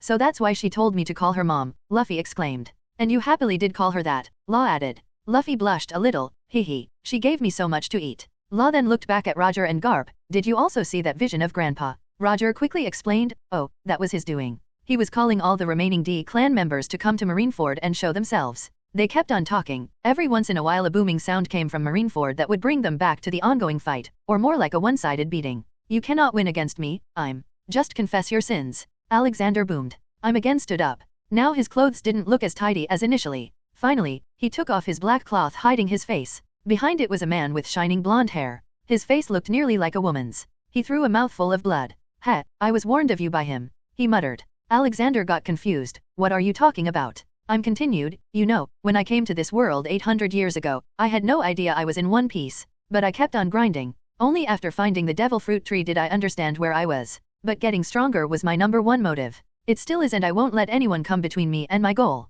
Alexander had a bad feeling about this now. So are you telling me you are a transmigrator? Haha, yes, you can say that. All thanks to the great god Zulruk for granting me my wishes. Who would have thought that getting killed after murdering a school full of kids would bring me here? I really enjoyed my time here. I'm revealed as he licked his lips. God damn it, not this Zulruk again. He has even started reincarnating evil people now. I'm continued speaking. You think that the red line is just a weird mountain range? Then let me educate you. He took out a weird glass globe and did something which started making it shine. The tree of devil fruit spans the whole red line, and through it, it goes under the ground. This world is one giant devil fruit tree. Now imagine if I were to do something which would make it think that everyone living on the planet is food. But that would kill you too, Alexander said. No, it won't. I have full mastery over it. For 800 years, I've been studying it. Now, let the show begin, I'm evilly stated. The globe started to shine brightly. At the same time, weird earthquakes started all over the planet. Tsunamis started rising in the seas. Alexander quickly called Dobby. Dobby, destroy the red line as fast as you can. Right now. Alexander then grabbed him's neck and lifted him in the air. I'm gonna end this N. Cough cough. Alexander was interrupted with loud coughs. He looked at the side and Noodles was acting like something was stuck in his throat. What happened, Noodles? He asked. Noodles tried to answer. Something is stuck. Is he pregnant? Luffy questioned from a faraway distance. Noodles is a boy, he can't get pregnant. Chopper corrected him. Alexander threw him to the side and put restraints on him. He went to Noodles to help him. He enlarged himself and tried to pat his back. Cough cough. Good, try again. You must have eaten something really bad. Alexander patted him again. Then finally he had a big loud cough and something shot out of his mouth. Soon they realized that it was not something but someone. The person shot out of Noodles' mouth and took out his sword in midair. In front of him was and the sword plunged into him's thigh. The newly arrived man then spoke. I thought I was coming out of a vagina for my rebirth. Why am I still so big? He looked back and noticed Noodles and Alexander. Noodles looked angry. But the man ran up to Alexander like he had seen a treasure greater than one piece. Oh my sexy old man, I finally found you. My donut really missed your sausage. Alexander's face shrunk in disgust. What the hell are you doing here, Wade? How did you get here? Oh, that's a long story. Won't you give me a hug now? Deadpool asked. Yes, you made Noodles angry. He wants you to be punished. Alexander translated. Deadpool made a shy pose. Oh, I didn't think you'd want that from the beginning. Okay, punish me all you want, daddy. Alexander facepalmed himself. A few days ago, in Marvel Universe. So, you are saying this deep dark well connects multiple realities? Deadpool asked, standing beside a hole in the ground on a weird planet somewhere in space. Lucifer nodded. Yes, you are right. But it's really hard to predict where you'll end up. Deadpool didn't even say anything and just jumped. I'll check it out. Lucifer looked at him with shock. You fool, it's one way. Inside the hole, Deadpool kept on falling for many days. Then he touched the wall of that well. The moment he touched it he got teleported to Noodle's stomach. Present day. Damn it, just stay here. I need to handle the crisis of this place first. He ordered him. Just when he thought his day would not get any weirder he heard a loud sonic boom in the sky. He looked up and noticed something falling down very fast. The closer the falling thing got the more cleared he heard some words. Ha ha ha, my friend. I have come to see you. Boom. Finally, it fell. It was Archangel Michael, with a hell lot of small robots. Alexander was doubting the reality now. What is this? A circus? I got a crisis to deal with first. I will talk to you later. Dobby was conquering North Blue when the sudden earthquake started and he received the message. He understood something very big was going on. He apparat to the red line and felt something trying to suck his soul out. Not gonna happen. This elf won't die today. What was that attack again? Kamehameha, he said to himself and got ready to throw his most powerful attack ever. I'm understood that he couldn't win anymore. Even a normal man in weird clothes could stab his sword into him. He decided to run away the moment Alexander released his restraints to grab his neck. Was successful in flying a few meters away before something huge and long hit him with so much force he was again thrown into the rubble of Marineford. Alexander smiled. Ha ha ha, good job, Zunsha-chan. Zunsha lifted his trunk proudly and made a loud trumpet. That man deserves punishment. I will not let him run away. Zunsha shouted in his voice which only Alexander, Noodles, and Ragnarok recognized. Even an elephant had a better sense of justice than other so-called big marines. Alexander then flew very fast and grabbed him's neck. He did not stop there and continued flying towards the red line. What's the point of all this? No matter what you do you are still going to die, sinner. Alexander angrily said. He had already checked his sins. I'm, Category 5. Murder, 2,456,789,421. Indirect murder, 8,134,789,123.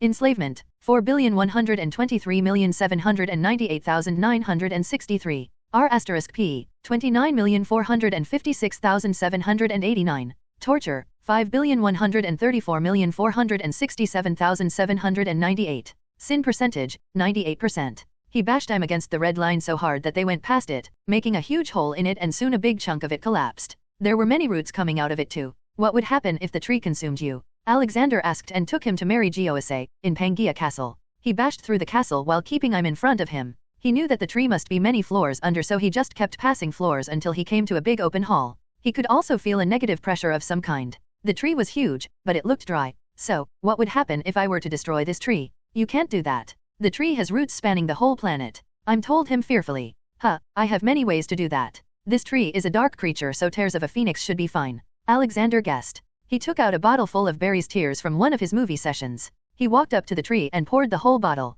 Soon the tree started to shrink. Like all its vitality was being removed. What have you done? Why? I'm tried to speak but Alexander gave his neck a tiger punch, puncturing his windpipe. As he was trying to breathe he was also put in a million years long time torture. In it, he went through all the bad things that happened because of him. He got sold as a slave, R*ped, got amber lead, drowned, got experimented on, got killed by every fruit user in the world. His plans nearly succeeded, but every time he died the moments before it happened. He was also made a male concubine of Ugly Big Mom for 1,000 years. You won't even go to hell because your punishment is irascible. You will be removed from space and time as well, he stated. I'm died a horrible suffocating death. A moment later Alexander felt the ground start to tremor too much. Wait, what if its roots were keeping the red line standing? He had no way of confirming, but one thing was sure, that the people living in the town near Pangaea Castle were in danger. So he quickly flew to save them. He took out a ship and told everyone to get on, and from there he brought them down to the water. He went some distance away and saw the red line slowly falling apart. Big pieces of it were dropping in the water.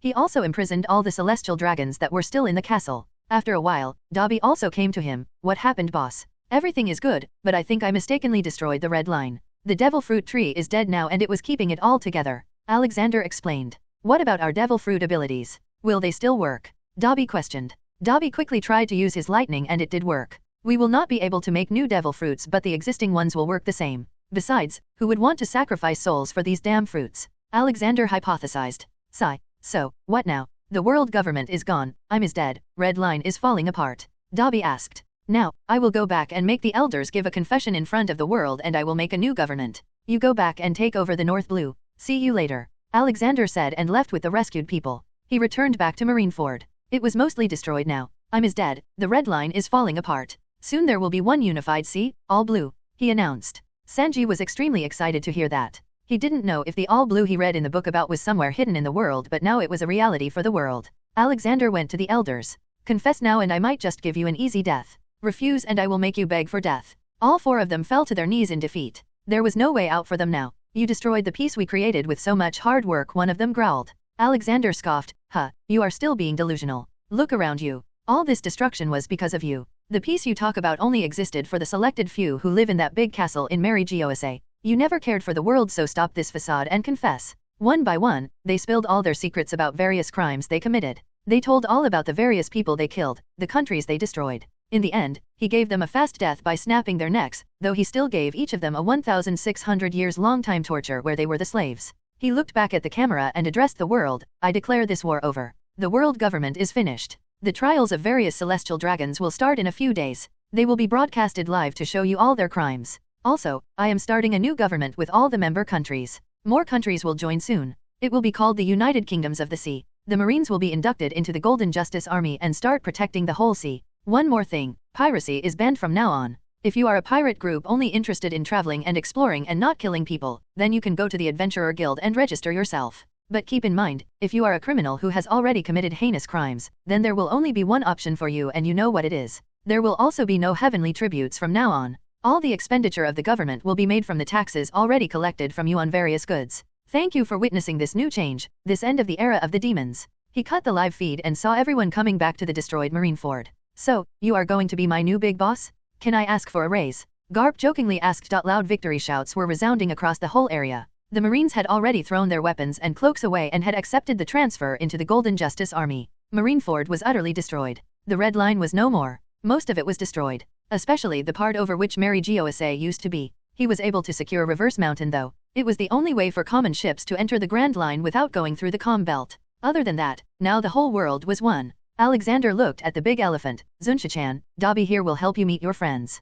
Okay. The big elephant made happy noises and left with Dobby. But Dobby was also going to get the minks living on the back of Zunsha settled in an uninhabited island where they can start a kingdom. Then he needed to address all his new employees, Newgate and Roger. What do you want to do? Join the Golden Justice Army or become an adventurer? Roger was quick to answer. Can't we do both? Like helping islands or people wherever we go. Alexander liked this option. Your proposal is nice, but I cannot make you all a full-time employee then. Because what if some pirates turned adventurer still use their authority given to them to exploit people? However, people like you and Newgate will still be full-time senior commanders with full authority because I know you won't misuse it. On the other hand, your crews will be part-timers. All the vice admirals will become lieutenant commanders. Kuzan will become another commander. Sengoku will be retiring and becoming the chief instructor at the training branch. Garp is promoted and will become a commander/admiral. All the soldiers will retain their ranks and just change the uniform. However, you will have to sign new contracts. He explained.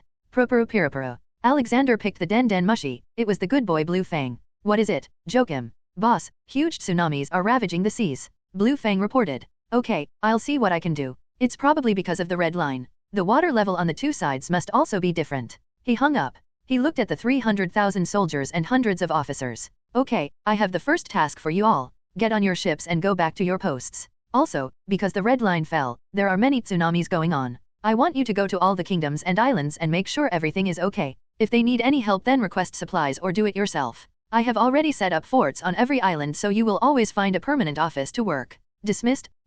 He announced loudly. All of them sternly saluted and ran back to their ships. Then came the Straw Hats. They were still just an adventurer group. I have put many different treasures all around the world with secret maps and puzzles. You just gotta find it. I have also left gold worth 500 billion berries in One Piece, so you might wanna still go there. He told them. His mention of money and gold had Nami's eyes shining while Luffy was shouting in excitement for One Piece. Sanji was happy to have found the All Blue and Robin was happy to have learned the true history of the world. Okay, leave now. I need to repair this place. It would be a waste if it was left like this, he said. Hehe, okay grandpa. See you sometime later. They all left. Only Alexander, Dobby, and Ragnarok were left. Suo, what now? Ragnarok asked. Now, we run the world and start a good system that favors all equally. But first, we need to establish a new center for the UK's government. All the elected members of all these places will sit there and run the world. I am planning to start governments like in the United Kingdom on Earth, so that the royal families can give away their powers while still being royals. But we know that Earth's governments were not perfect and were known to favor the rich.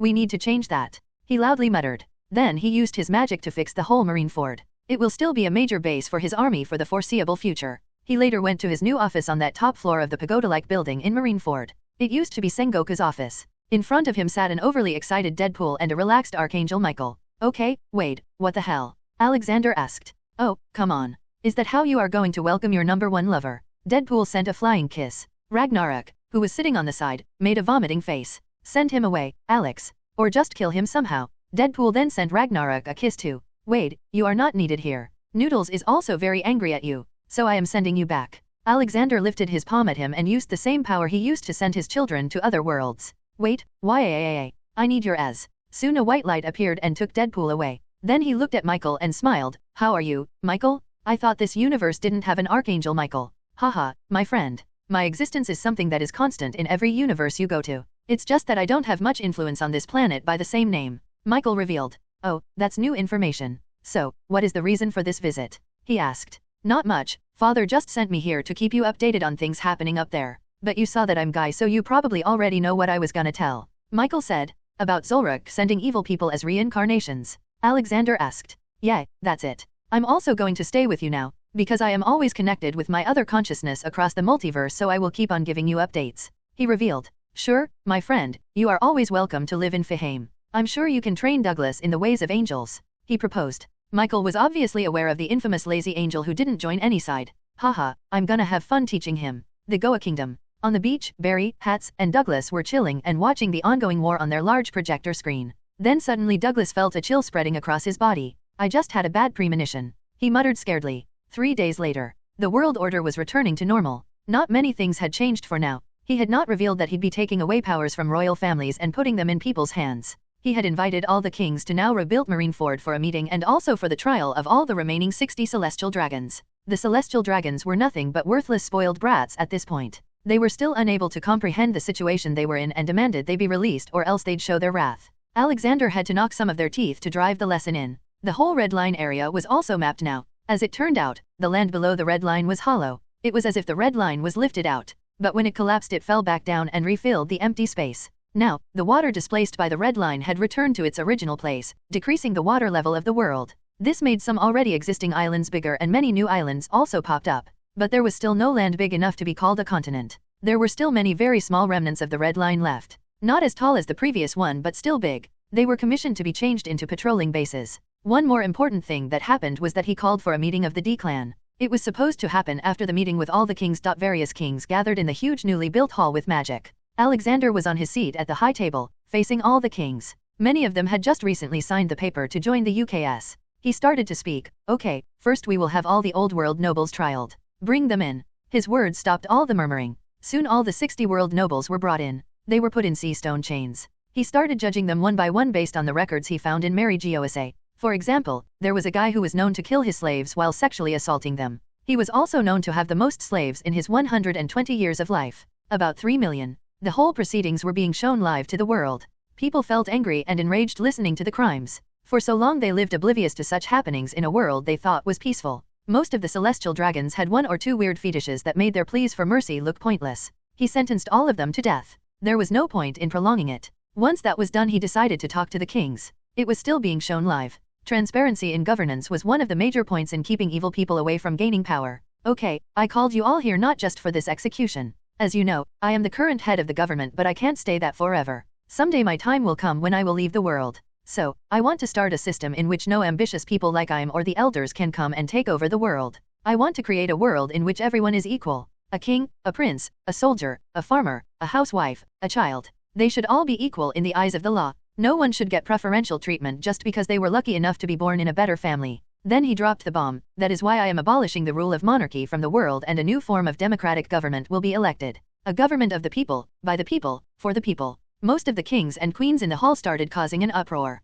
But there were a few exceptions, like the King Nefertari Cobra, Riku Dada III, and few others. They probably understood what he was doing. Silence, I will only ask you one question and answer me truthfully. Can you guarantee that your grandkids or great-grandkids will be good and rule your kingdom justly? Will they think about the people and not exploit them? Can you guarantee that? He asked loudly. Little by little, they all started to stop shouting. Many of them probably remembered their spoiled children or grandchildren. I know you cannot guarantee it, I know it. This is why I am doing this. With this election system, at least the people responsible for the kingdom will be elected by the people, with elections happening every 5 years. Don't worry, I am not telling you to start living in the streets. You will just stop having any authority over the kingdom and its government. You can still own a few good businesses to sustain your good life. You will be allowed to select any 5 properties in the kingdom to own. Others will become public property. Each kingdom's elected president will sit in the UK's parliament and represent his kingdom/country. Among those 200 presidents, 10 higher representatives will be elected from among the presidents, but 4 of these seats will be reserved, 1 for Fishmen, 1 for the Skypians, 1 for Minks of the Mink Kingdom, and 1 for the Giants of Elbaf.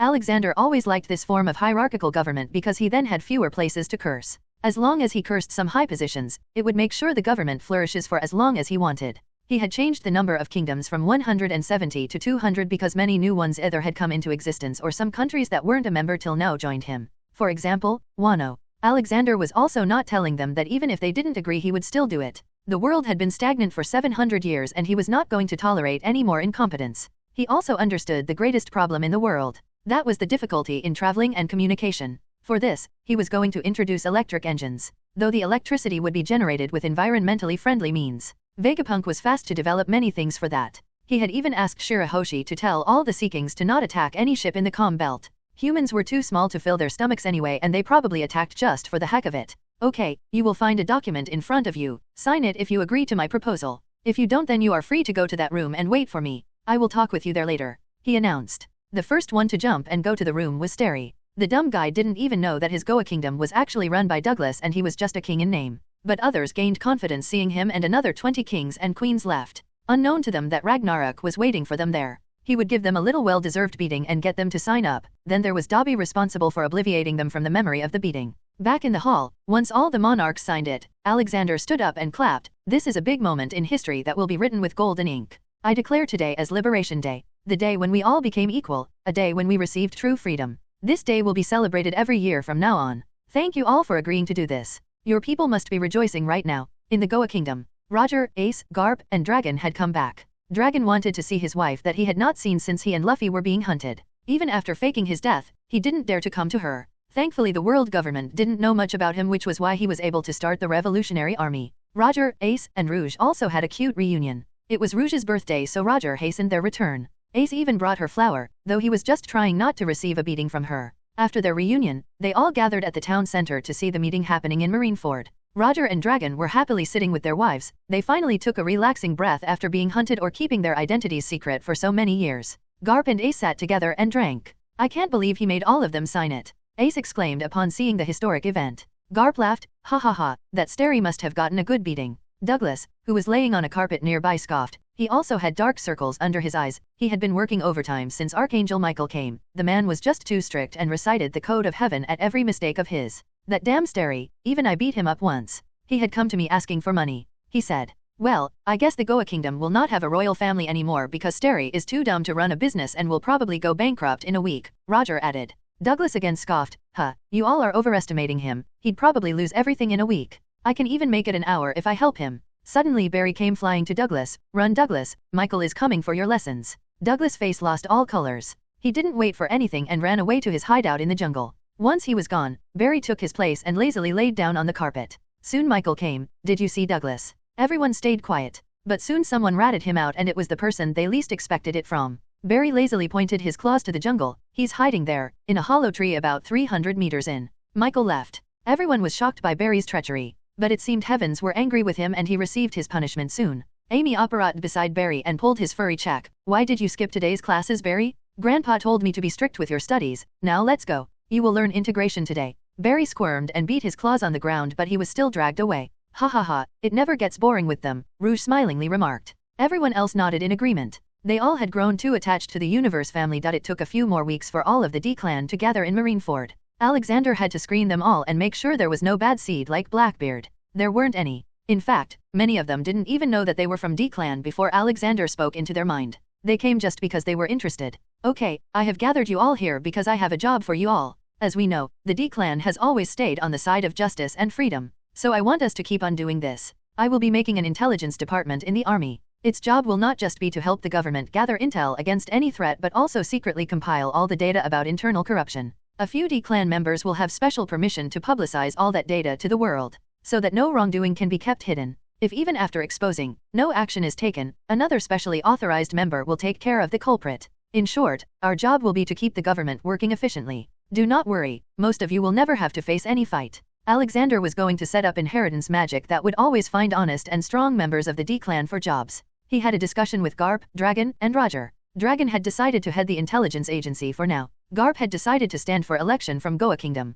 It was a lot of work to organize elections all over the world. After that he designated work to everyone and just left to clean up any messy situation in the world. He had to do this until the whole elected government system was firmly placed. Alexander had also taken away the ancient weapons. They were too destructive to be kept in the world. It was obvious that whoever designed them was way ahead of the time. He couldn't take Shirahoshi though, so he just trained her to better control her powers. In that way, he started to slowly change the world and the purity level kept on steadily rising from 40% to 70% and then to 80%. 2.5 years later. 2 years wasn't a long time, but if one were to compare the world with what it looked like 2 years ago, they wouldn't be able to recognize it. Alexander had secretly forced the people to view the whole world as one large country instead of each island as a country. This was why everyone was allowed to go anywhere they wanted. Lots of new modes of travel were introduced. The people from Fishmen Island now used their huge pat fishes to drag large ships through the calm belt and take people from one spot to another. Sea trains were also popularized. Now, not many people chose to own a ship as traveling was just a matter of booking a seat on the train or a ship.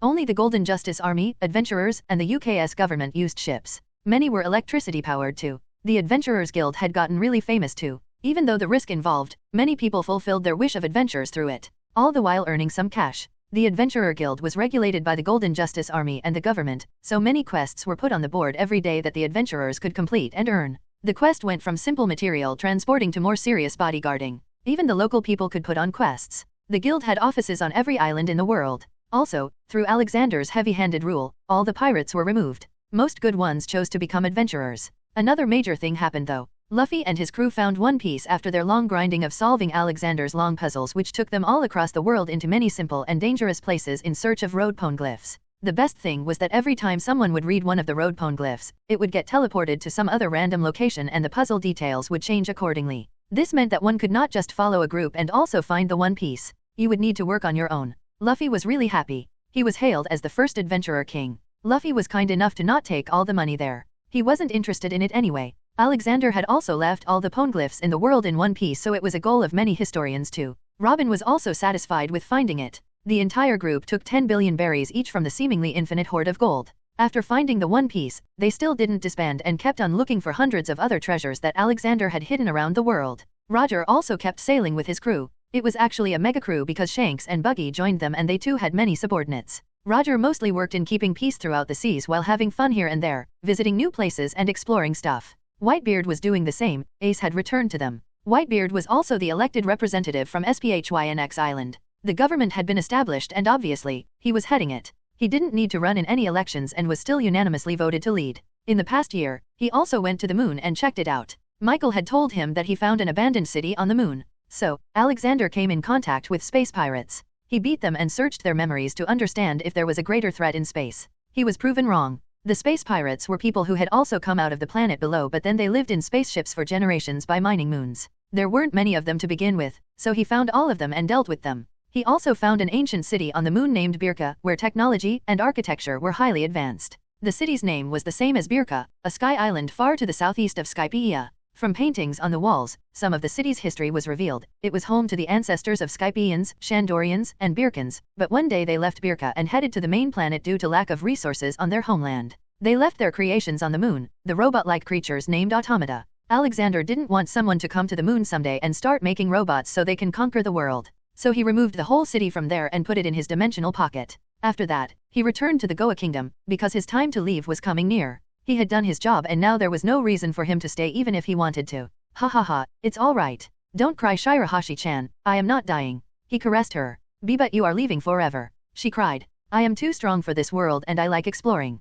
Besides, I will be returning soon and will take you to fairyland with me. There will be beautiful trees and animals. He tried to calm her down. Really? She asked skeptically. Haha, yes my child. I will. I will take you all there with me. You are my family after all. He said and walked to Robin. Robin hugged him. Will you really come back, Grandpa, or are you just making empty promises? She must have remembered her mother making the same promise to her when she was small. Alexander patted her back. Yes, child. I promise. I will return. Don't forget, my two klats are also staying behind. Hey, I'm not klats, Grandpa, Rena complained. Heh, says the girl who just ate 20 boiled eggs, Alexander replied. But Luffy ate even more than that. He ate 200, she complained. Alexander turned to Luffy. The boy had his body unnaturally swollen with so much food. Well, he's abnormal. Okay, Rena and Golly, you two know how to contact me if you are in trouble. I don't know why you want to stay here but I respect your wish, he stated. Yes Grandpa, we will have fun here. The two replied. They were having too much fun with their friends and weren't ready to leave the world with him this time.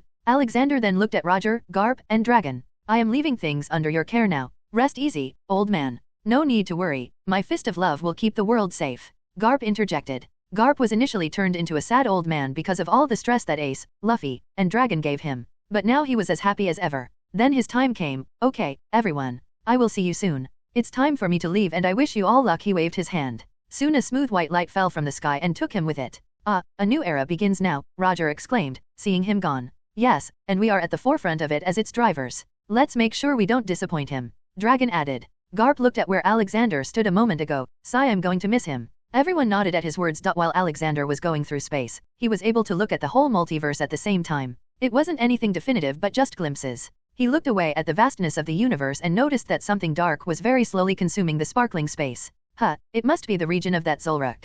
Well, I will take him down sooner than later. Yes, son. You will. A voice came. Alexander recognized it to be God's. Haha, how are you old man? It's been a while since the last time I talked with you. I was busy keeping balance in the haven and keeping all the goddesses. I mean worlds happy, it's a lot of work. I wanted to tell you that I am sending you to a world you know of. There is something that can maybe give you more power. The humans there have evolved into a very high-level being and learning from them may be helpful to you, God informed him. Alexander was now interested. Do I know of this world? Yes, you do. You will probably find out about it the moment you reach the place. But, I recommend you don't solve their problems the moment you reach that place, because then you will never get to meet those advanced humans. God explained. Okay, I understand what you mean. I will look into it, Pops. Thanks for helping, Alexander kindly said. Ha ha ha, I should be thankful, not you. Now, go ahead and grow stronger. Best of luck, my child. God's voice stopped and Alexander felt himself coming out of his multiverse travel. Soon a bright light came and he came out of his journey. He found himself sitting in an office.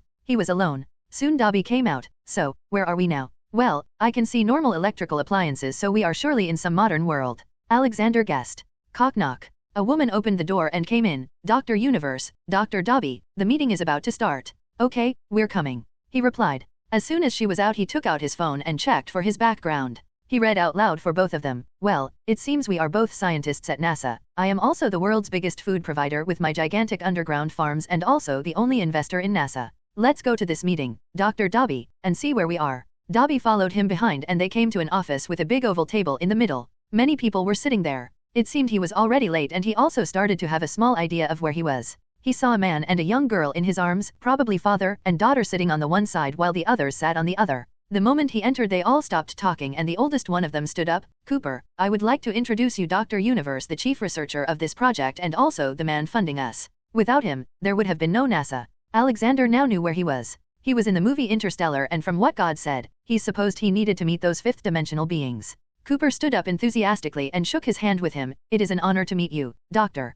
Without you, humans might have already gone extinct by now. Where there's a will, there's a way. Humans are a very stubborn species, Mr. Cooper. Even without me, we would have found a solution, he stated. The old man, Professor Brand, nodded at his quote. Yes, you are right in that. That is why this mission is so important. After that, Professor Brand convinced Cooper to pilot the ship.